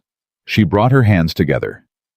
The FBI gets the evidence, the reporter gets the story, and I get a lawyer standing next to me in front of a camera saying, Adeline Cross is alive. She was illegally removed from her own company through fraud and forgery, and here is the proof. Her eyes were shining. By the time Damon and the board even know I've surfaced, it's already over. There's no accident they can arrange that saves them. The truth's already out. They can only watch it happen. Wyatt looked at her. Really looked at her, and he saw maybe for the first time fully who she'd been before the world knocked her down. Not the frightened woman on his porch. Not even the tender one who sang to his son. This was the woman who'd started a company in a garage with $9,000 and built it into an empire. Ferocious, brilliant, absolutely certain. There she is, he said quietly. Adeline stopped. What? The woman who built an $80 billion company. Wyatt shook his head slowly. You've been here 3 weeks, and I've seen her twice now. On the porch with Diane Pryor, and right now. And both times. He searched for the words. Both times you looked more alive than any person I ever met. Adeline, whatever they told you in that conference room, that you were unfit, unstable, done. He stood up. They were terrified of this, of the woman standing in my kitchen right now. That's why they had to lie and cheat to get you out. Because they couldn't beat her fair. Adeline's certainty flickered not doubt but emotion breaking through the strategy. Wyatt, it's true. You know it's true. I know I'm about to bring a war to your doorstep, Adeline said, and the fear came back, but it was a different fear now, not for herself. That's what I know. Wyatt, the second I surface, the second I start building this with Boone, if anything leaks, if they figure out where I've been, they'll come here. To this farm. To your children. I told you they'd use anything, and they will. I could be signing you and Sadie and Eli up for something you can't imagine. She shook her head. I can't ask you to. You're not asking, Wyatt said. I'm offering. There's a difference. You keep trying to protect me from a choice I already made 3 weeks ago when I opened that door. He stepped closer. I told you the night you showed me that drive. You don't do this alone. That wasn't a one-time thing, Adeline. That was a promise. I don't make many, and I don't break the ones I make. They were close now, closer than they'd let themselves be, and the kitchen was very quiet, and for a moment, the war and the drive and the black cars all seemed very far away. Why? Adeline whispered. Why would you do this? Risk your kids, your farm, everything you have left for a woman you've known 3 weeks. It doesn't make sense. Nobody does this. Nobody in my whole life ever did this. Because, Wyatt said, and then he stopped, because the true answer was one he wasn't sure he was allowed to say. He said a different true thing instead. Because my daughter smiles now. Because my son knows your voice. Because for 3 weeks this house has felt like a home instead of a place I'm slowly losing. He met her eyes. You gave that to us. Nobody made you. You showed up needing to disappear, and instead you fixed my son's crib and saved my farm and stood between my kids and the state. So no, I'm not going to let you walk into a war alone, and I'm not going to let you talk me out of standing next to you. You want to argue about it, we can argue. But you'll lose. I outrank you here. Adeline laughed a startled, wet, helpless sound, and then before either of them fully decided to, she stepped forward and put her arms around him and pressed her face into his shoulder. And Wyatt held her, this woman who'd built empires and lost them, who'd been on her knees in the rain 3 weeks ago, swearing she wasn't fit for any man. He held her, and he felt her shaking, and he understood that she wasn't crying from fear. She was crying because someone had finally refused to leave. Okay, she said into his shoulder. Okay, we do it together. We build it with Boone. We choose the ground. She pulled back just enough to look at him, her hands still on his arms. But Wyatt, the first sign it's coming here, the first hint of headlights on that road that aren't Boone's, the kids come first. Before me. Before the case. Before anything. You get Sadie and Eli somewhere safe, and you don't let anything I brought here touch them. Promise me that. Promise me the same way I know you keep them. I promise, Wyatt said. Say it. Say the words. The kids come first, before you, before the case, before anything. He held her gaze. Always. But Adeline, it's not going to come to that, because we're going to be faster and smarter than they are. You said it yourself. Boone's clean, they'll never see it coming, and by the time they do, it's already over. He almost smiled. You're not the one running anymore. You're the one setting the trap. Remember what that feels like. Adeline took a breath, and when she let it out, something in her had changed, the last of the fugitive falling away, the fighter stepping fully into the light. Call Boone in the morning, she said. Tell him you need a private meeting. No names on the phone. Tell him it's connected to your case but bigger, and it's the kind of thing that makes a career. Her voice had gone crisp, commanding the CEO fully returned. And Wyatt, when we go to that office, I'm coming with you. It's time. I've hidden long enough. It's time to stop being the woman they made disappear and start being the woman who takes it all back. Wyatt looked at her at Adeline Cross, standing in his broken kitchen at 2 a.m, ready to go to war. And he thought about how 3 weeks ago she'd knelt in his mud, begging to vanish, and now she was standing in his light, refusing to. There she is, he said again, softer this time. And outside, far down the gravel road, the night was still empty. No headlights yet, no black cars. Just the wind moving through the dead corn and a well pump kicking on somewhere in the dark, and 2 people in a lit kitchen deciding together to stop running and start fighting, not knowing how little time they had left before the choice would be made for them. Gideon Boone did not look like a shark. He looked like a tired man in his 60s with reading glasses pushed up on his forehead and a coffee stain on his tie. And when Wyatt and Adeline walked into his office that morning, he glanced up from a file and said, "Coleman, good, you brought the—" And then he saw Adeline, and he stopped. He looked at her for a long moment. "You're not from around here," he said. "No," Adeline said. "I'm not." Boone set down his pen. He looked at Wyatt, then back at Adeline, and Wyatt watched something sharpen behind the tired eyes, the shark after all coming up from the deep. "Close the door," Boone said. "And somebody better start talking, because Mr. Coleman said on the phone this was bigger than a foreclosure, and I've been doing this 31 years, and I know the look of somebody who's about to hand me either the best case of my life or the worst mistake." He folded his hands. "Which is it?" Adeline closed the door. She sat down across from him, and she reached into her coat, into the inside pocket she never let out of arm's reach, and she set the matte black flash drive on his desk. "My name is Adeline Cross," she said. "Until 4 months ago, I was the founder and chief executive officer of Meridian Global. You may have heard of it." Boone went very still. "On this drive," Adeline continued, "is 18 months of evidence documenting how the board of directors I appointed in concert with my former fiancé and chief operating officer illegally removed me from my own company through forged medical records, fabricated testimony wire fraud, and the theft of intellectual property they've been quietly selling to a competitor. There are also—" Her voice didn't waver. "Credible threats against my life made to ensure I never surfaced to contest any of it. I've spent 4 months in hiding. I stopped hiding this week, and I need a lawyer with no connection to my old world, no way for them to see me coming to help me take it all back and put every one of them in prison." She held his eyes. "Mr. Coleman speaks very highly of you, and you're the only attorney in 100 miles they'd never think to watch." The office was silent. Somewhere down the hall, a phone rang and went unanswered. Gideon Boone looked at the flash drive for a long, long moment.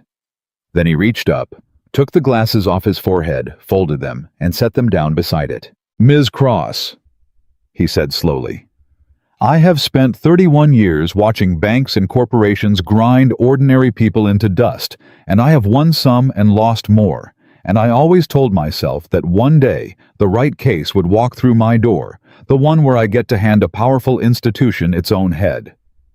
He leaned back. "I did not expect it to walk in on a Thursday behind a foreclosure file, but I have learned not to argue with the Lord about his timing." He put his hand flat on the desk. "Tell me everything, from the beginning, and don't leave anything out, because if I'm going to war with a Fortune 500 board of directors out of a strip mall office, I need to know every single thing they can throw at us before they throw it." So she told him. All of it. The garage and the $9,000, the 19 years, the slow discovery that Damon and the board had been selling her out to a competitor for 18 months. The confrontation, the conference room, the forged doctors, the man in the elevator. It took 2 hours. Wyatt sat beside her the whole time, and twice when her voice caught. When the memory of the elevator got too close, he reached over without thinking and put his hand over hers on the arm of the chair, and both times she gripped it and kept going. Boone listened without interrupting. He took notes on a legal pad in dense, cramped handwriting, and when she finished, he sat for a moment in silence. "Ms. Cross," he said finally, "I'm going to tell you 3 things, and I need you to hear all 3. He held up a finger. "First, this is real and it's provable, and if a fraction of what's on that drive is what you say it is, we can bury them. I mean that literally. Federal charges, prison. You get your company back and they get numbers instead of names." A second finger. "Second, the moment we move, it becomes the most dangerous week of your life, because desperate people with everything to lose do desperate things, and we will be taking everything from them all at once." A third finger. "And third?" He looked at Wyatt. "The fact that you've been hiding on this man's farm with his children means the danger doesn't stop at you. If they trace you here before we're ready, those kids are in the blast radius. So we move carefully, and we move fast, and we do not fumble a single step." He set the pad down. "Are you both prepared for that?" "Yes," Adeline said. Wyatt looked at Boone. "The kids come first," he said. "Whatever we do, the second there's any danger to them, everything stops and I get them out. That's the one rule I don't bend." Boone nodded slowly. "Good rule. Keep it." He picked up the flash drive, turned it over in his fingers. "All right. Here's how we do this." What followed was the most focused 2 weeks of Wyatt Coleman's life. Boone brought in exactly one other person, a forensic accountant named Ruth Delgado, a woman he'd worked with for 20 years, who he swore on his mother's grave was untouchable. Ruth drove out to the farm in an unmarked car after dark, 3 nights running, and she and Adeline sat at Wyatt's kitchen table with 2 laptops and the contents of the drive spread between them, building the case brick by brick, matching wire transfers to dates, tying forged documents to the people who'd signed them, assembling a timeline so airtight that Boone said a first-year prosecutor could win with it. Wyatt watched Adeline work those nights, and he understood better than ever what she'd lost. She was extraordinary. She held 19 months of financial crime in her head like other people held a grocery list. She could look at a transaction and tell Ruth which shell company it flowed through and why. She caught 2 things even Ruth had missed. And when she worked leaning over the laptop, hair falling in her face, calling out account numbers from memory, she was so completely ferociously alive that it made Wyatt's chest ache, because he could see exactly the woman a board of directors had been so afraid of that they'd rather forge her insanity than face her in a fair fight. "You love it," he said to her one night after Ruth had driven off into the dark and the kids were asleep. "The work. You come alive." Adeline looked up from the laptop surprised. She considered it. "I did love it. I loved building things, solving things. I loved being good at something." Her face clouded. "I told myself for 4 months that I never wanted to go back to that world, that it poisoned everything, and it did. But," she looked at the laptop, "God help me, Wyatt, I miss this. Not the money, not the jets, this. Being sharp, being useful, fighting something and knowing I might win." "So go back to it," Wyatt said. "When you win, and you're gonna win, go back and run your company. It's yours. You built it. You should have it." Something flickered across her face. "Is that what you think I should do?" "I think—" Wyatt stopped. This was the conversation he'd been avoiding for 2 weeks, the one that lived under every other conversation. "I think you're the best at what you do that I ever saw. And I think a woman like that belongs running an empire, not hiding on a broke farm at the end of a gravel road." He made himself say it. "I think you should take back everything they stole and never look back." Adeline was quiet for a long moment. "And that's what you want," she said. It wasn't quite a question. Wyatt didn't answer. He couldn't, because the true answer was no, and he had no right to it. He had $11 and 2 kids and a farm he was only barely keeping. What could a man like him possibly offer a woman who was about to reclaim an $80 billion empire? It would be selfish cruel even to ask her to want anything less than what was hers. "We should get some sleep," he said instead. "Ruth's coming back tomorrow." He saw the disappointment cross Adeline's face before she smoothed it away. "Right," she said. "Sleep." Neither of them slept. The plan came together with a precision that would have frightened Wyatt if he hadn't watched Adeline build it. Boone made contact carefully through channels with a former federal prosecutor he trusted who agreed to review the evidence, and if it held up, to walk it directly to the U.S. Attorney's office. Ruth finished the forensic package, and Adeline, working from the farm, drafted the other half of the plan, the public reckoning. "Prosecution alone isn't enough," she explained to Wyatt and Boone on a call. "Wheels of justice turn slow. If I only go to the FBI, the board has weeks, maybe months, to spin the story, to keep telling the world I'm unstable, to poison the jury pool before there even is one. I need the truth to hit the public the same day the evidence hits the prosecutor. One reporter, national. Someone with a spine who can't be bought, who breaks the story so wide and so fast that by the time Meridian's PR machine wakes up, the whole country already knows Adeline Cross is alive and was framed." "You have someone in mind," Boone said. "I do." Her voice was grim. "There's a business reporter at one of the big papers who tried to blow the whistle on us 3 years ago on a much smaller thing, and I'll be honest, I helped bury her story. It's one of the things I'm not proud of." She paused. "She hates me. Which is exactly why she's the one.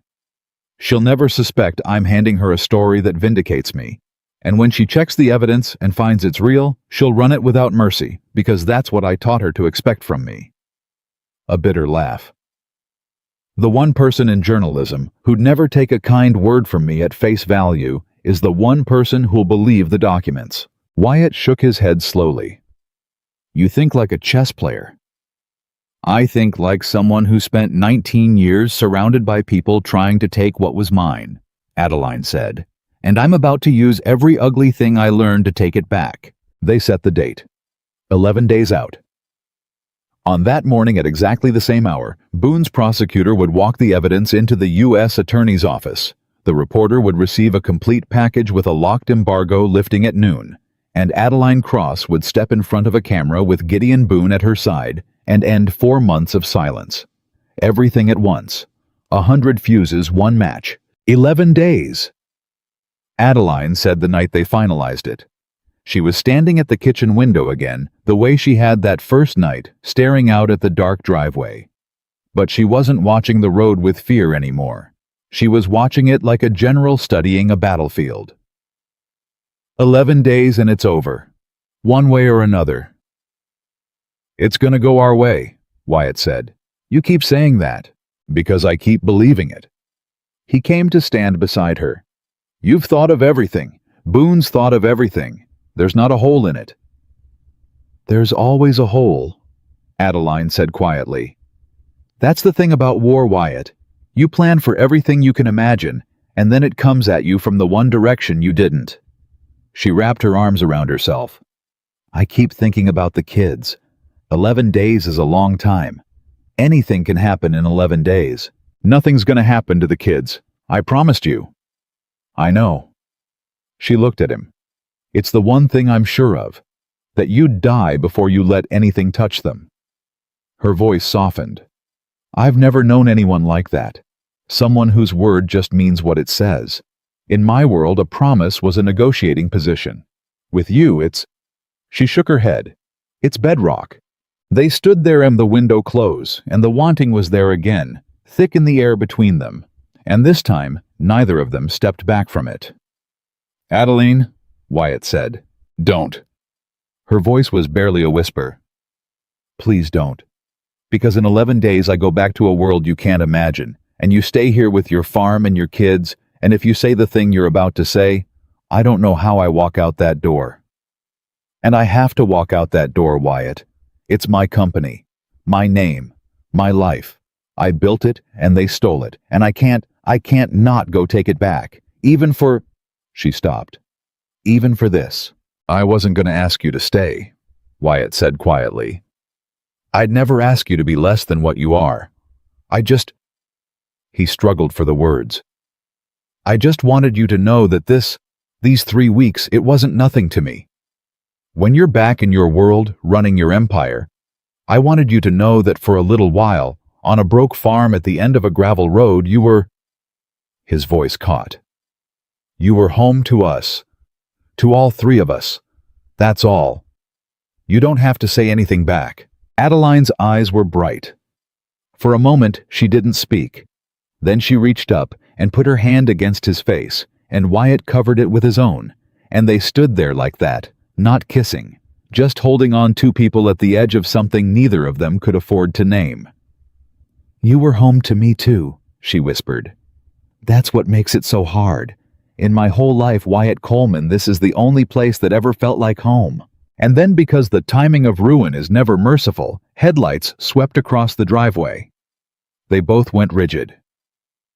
"Ruth," Wyatt breathed. "Is that Ruth?"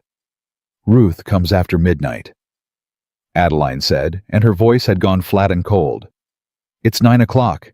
2 vehicles." Wyatt saw them through the window. 2 dark SUVs coming up the gravel road, slow, deliberate, the way people drive when they're sure of where they're going and in no hurry to be stopped. They rolled to a halt at the top of the driveway, blocking his truck, and the headlights cut off, and for a moment there was just darkness and the ticking of cooling engines.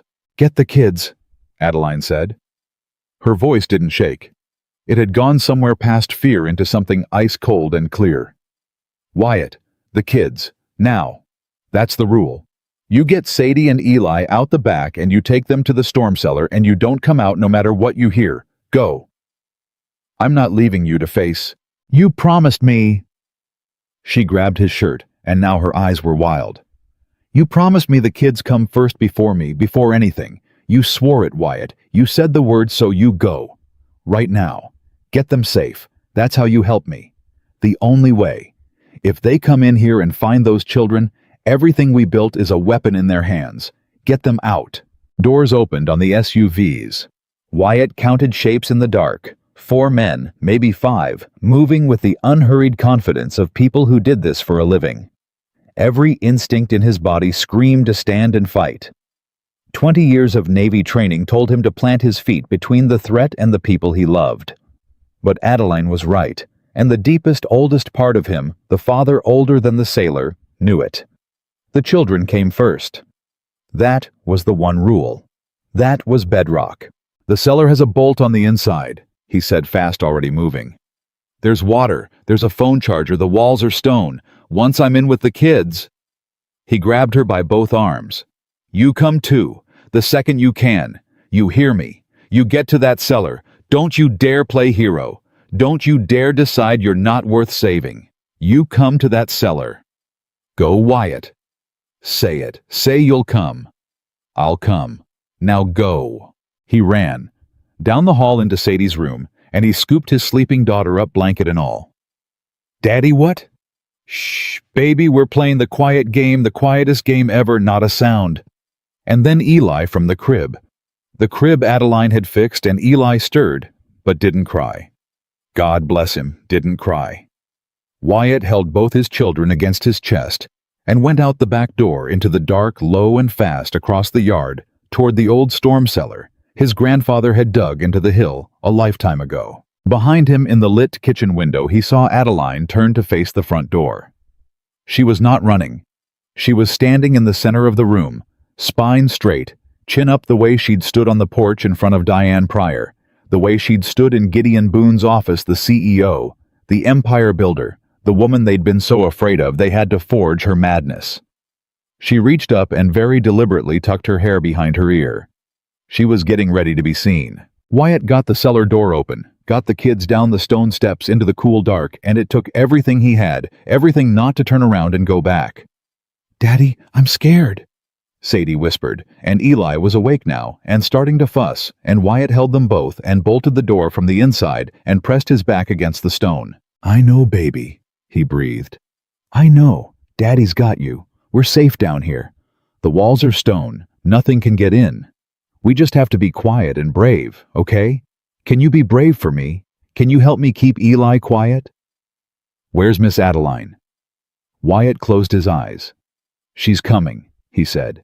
"She's gonna come down here with us. We just have to wait." Up in the house, Adeline heard the boots on the porch. She heard the front door open without a knock. and she watched 4 men file into Wyatt Coleman's living room, and in the center of them, in a coat that cost more than the farm with silver at his temples, and a smile she'd once thought she loved, stood Damon Reeve. "Hello, Adeline," Damon said. "You've been very hard to find." Adeline did not move. "Damon, you look." He glanced around the shabby room, the peeling wallpaper, the water stains the crib mattress against the wall, and his lip curled with a contempt so genuine it was almost funny. "You look terrible. Is this really where you've been here?" He laughed. "The great Adeline Cross hiding in a hovel with some dirt farmer god. It's almost sad." "How did you find me?" "A grocery charge. Formula of all things." Damon shook his head, mock sorrowful. "Sloppy. The Adeline I knew was never sloppy. You really have lost your edge." He nodded at the men around him. "But then that's the story, isn't it? Poor Adeline, unstable, erratic, not herself anymore. Everyone already believes it. You made it so easy. All you had to do was disappear, and you did for 4 whole months.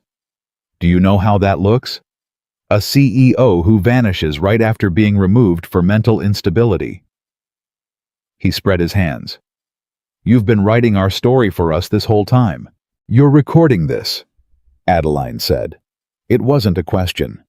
"You wouldn't come in person unless you needed a performance. So which is it, Damon?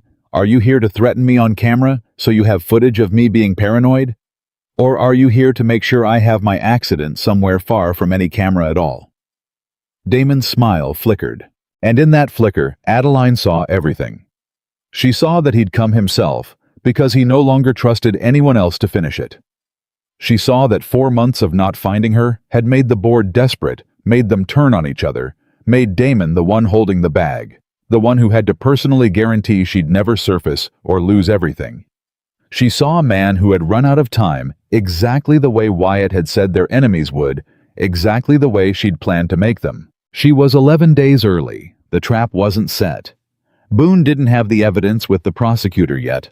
The reporter didn't have the package. There was no camera on her side, no shield, no 100 fuses. There was just a woman in a farmhouse and 4 men, and the one person in the world who'd sworn to protect the children hiding in the dark. But Adeline Cross had built an empire out of nothing with $9,000 and nerve. And she had spent 19 years learning that the person who controls the story controls everything. "You should know," she said, and her voice was perfectly, terrifyingly calm, "that everything you did is already gone. The forged medical records, the wire transfers to the shell companies, the 18 months you spent selling my software to Kestrel Systems." She watched Damon's face change at the name. "Yes, I know about Kestrel. I've known for a long time. And it's not in my head, Damon, and it's not on some drive you can take from me tonight. It's already with people you can't reach. Federal people."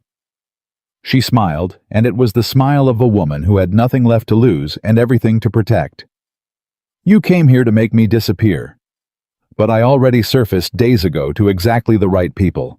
You're not 11 days early, Damon. You're 4 months too late. The only question left is whether you want to add kidnapping and murder to the charges that are already coming in a farmhouse in front of witnesses with your face on every camera these men are wearing." She tilted her head. "Because that's the one thing that turns prison into something worse." It was a bluff. Most of it was a bluff. And Adeline Cross delivered it the way she'd delivered 1,000 negotiations, the way she'd talked a state caseworker off a porch, the way she'd built an empire with absolute unshakable conviction, betting everything on the oldest truth she knew. That a cornered man told he's already lost will hesitate. And Damon Reeve hesitated. Out in the cold stone dark of the cellar, Wyatt Coleman held his children and pressed his ear to the bolted door and heard faint through the earth the sound of raised voices, and then cutting through the night the distant wail of sirens on the county road growing louder, because Ruth Delgado had come early, after all had seen 2 SUVs blocking the driveway from the top of the road and had done the only thing that made sense. She'd called every deputy in the county. The sirens changed everything. Adeline saw it happen on Damon's face, saw the calculation shift, the confidence drain the moment. A man who'd come to make a problem disappear realized he was about to become one. He turned toward the window toward the growing whale on the county road, and the four men around him went tense and uncertain, looking to him for orders he suddenly didn't have. "You called them," Damon said. "I didn't touch a phone," Adeline said. And it was true, which made it more frightening to him than any lie could have. "I told you, Damon. You're not early. You're late. This was always going to happen. The only thing you got to decide was how many crimes you'd be standing in the middle of when it did." She took a step toward him, and there was nothing left of the woman on the porch in the rain. There was only the woman who'd built an empire, who'd stared down boards and rivals, and now stared down the man who'd tried to erase her. "Run. There's still a back road. You've got about 90 seconds before those deputies block the driveway, and I promise you, you do not want to be found standing in this house." For one heartbeat, Damon didn't move. And Adeline saw in his eyes the thing she'd been counting on all along, that Damon Reeve had never once in his life been willing to go down for anything. He'd sold her out to save himself. He'd forged her madness to save himself. And now, with sirens closing in, he would run to save himself, and in running he would confirm every single thing the evidence already said about him. "This isn't over," Damon said. "It's been over for months," Adeline said. "You just got here." He ran. He and his four men went out the front door and scattered toward the SUVs, and Adeline heard engines roar and gravel spray, and she walked calmly to the window and watched two sets of taillights tear down the gravel road straight into the wall of county cruisers coming the other way. She didn't watch the collision of it. She was already moving. She was out the back door and across the yard before the first deputy's door opened, running through the dark toward the hill, toward the old stone cellar, and she was pounding on the bolted door with both fists. "Wyatt! Wyatt, it's me. It's Adeline. It's over. Open the door." The bolt scraped back. The door swung up, and there in the dark on the stone steps was Wyatt Coleman, with an infant against one shoulder and a 6-year-old clamped to his side, and the look on his face when he saw her alive, whole standing in the moonlight, was a thing Adeline would remember for the rest of her life. "You came," he said. His voice broke on it.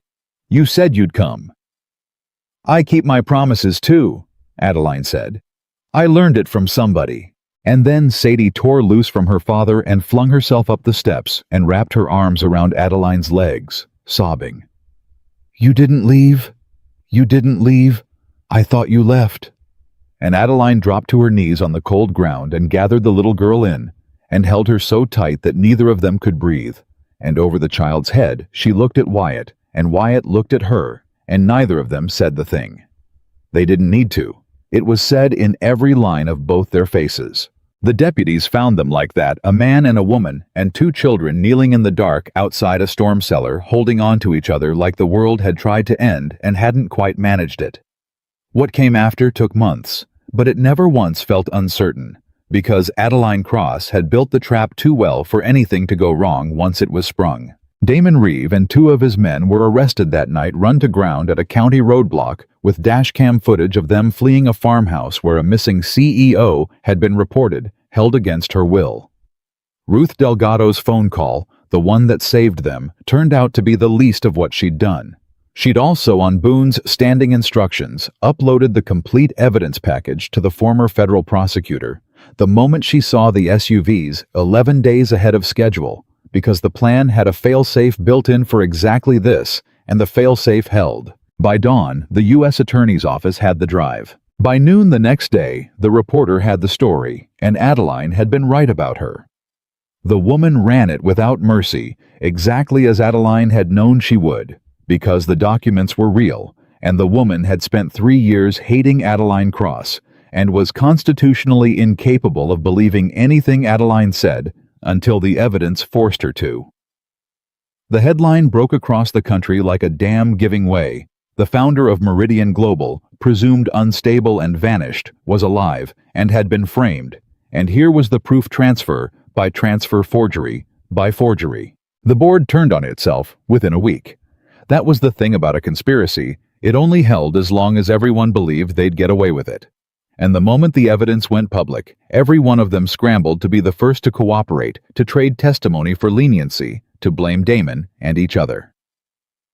Adeline watched it from Wyatt's kitchen table on Ruth's borrowed laptop, and she didn't gloat. She just watched the empire that had cast her out devour itself, and when it was done, there was a hole at the center of it exactly her shape. "They want you back," Boone told her 3 weeks after the arrests, sitting at that same kitchen table with a stack of papers and his reading glasses pushed up on his forehead. "The interim board. The major shareholders. What's left of them anyway? They're prepared to reinstate you as CEO effective immediately with a full public apology and a settlement I'd frankly be embarrassed to read out loud in front of children." He glanced at Sadie coloring at the other end of the table. "It's the largest number I've ever seen with a person's name attached to it, Ms. Cross. You won. Completely. You get it all back." "You." The kitchen went quiet. Adeline looked at the papers. She looked at Sadie, tongue poking out in concentration, over a drawing of what appeared to be the whole family, including a lopsided Adeline with yellow hair.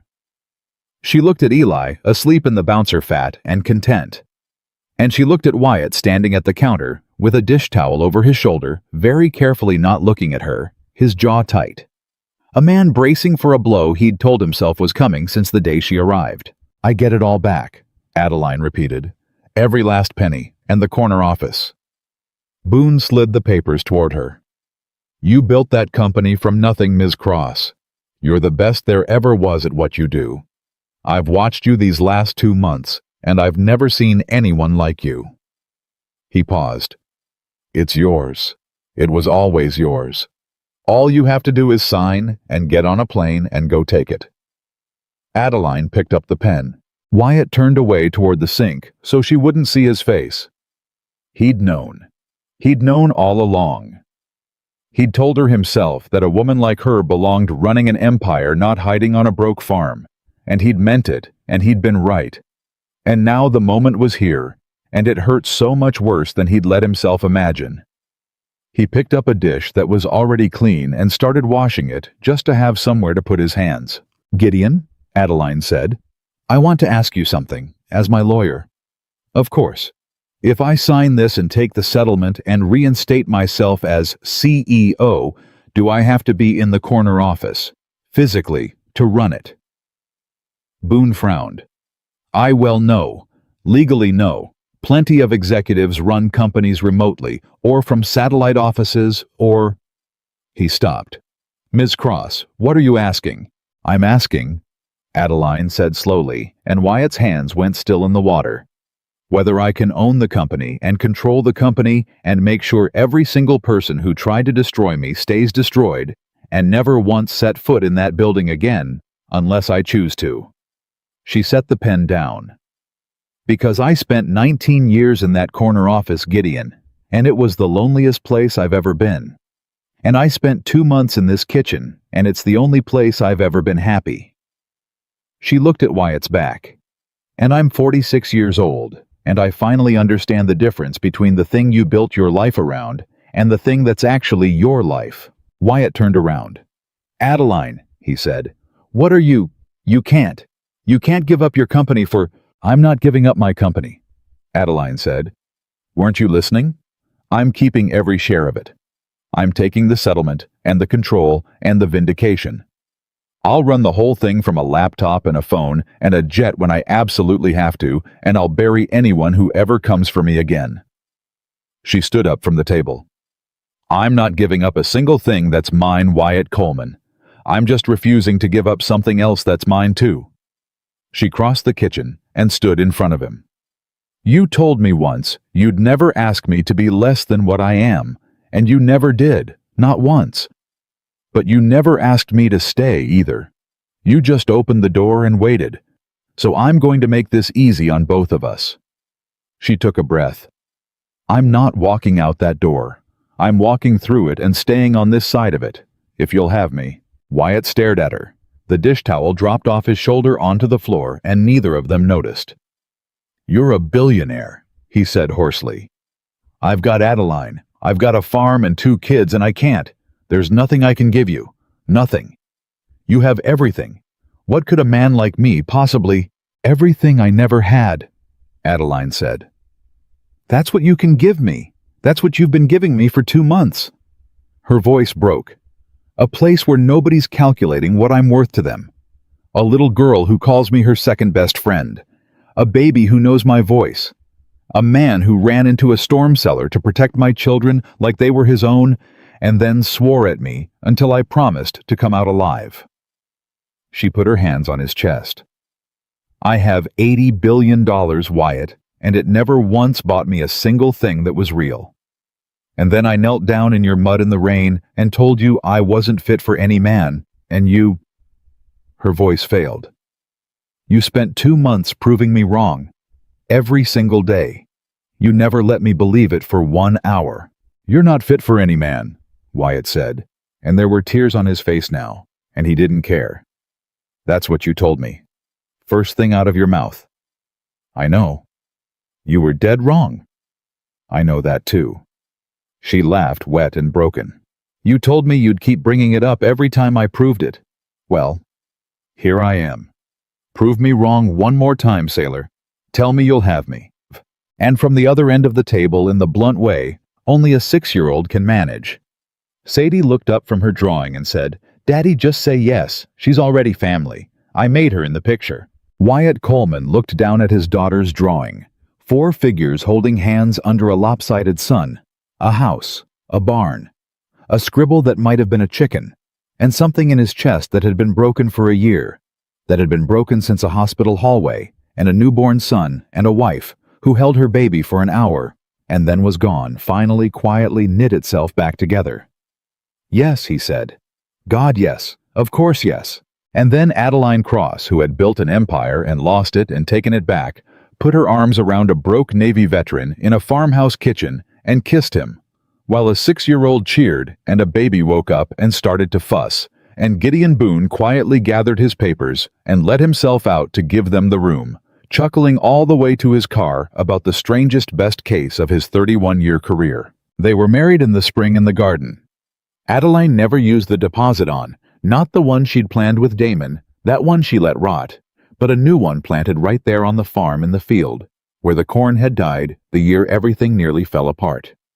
Sadie was the flower girl. Eli, just walking now, toddled down the aisle in a tiny suit and immediately sat down in the grass and refused to move, which everyone agreed was the best part of the whole ceremony. Ruth Delgado came. Gideon Boone gave a toast that started as a legal summary and turned halfway through into something that made the whole party cry. Diane Pryor, the caseworker, came too. Adeline had invited her on principle, and she stood at the back and watched a family she'd once been sent to break apart, stand up in a field and become permanent, and she cried harder than anyone. The money changed things, of course. It would have been a lie to say it didn't. The farm got its wire and its new fences and a barn that didn't sag.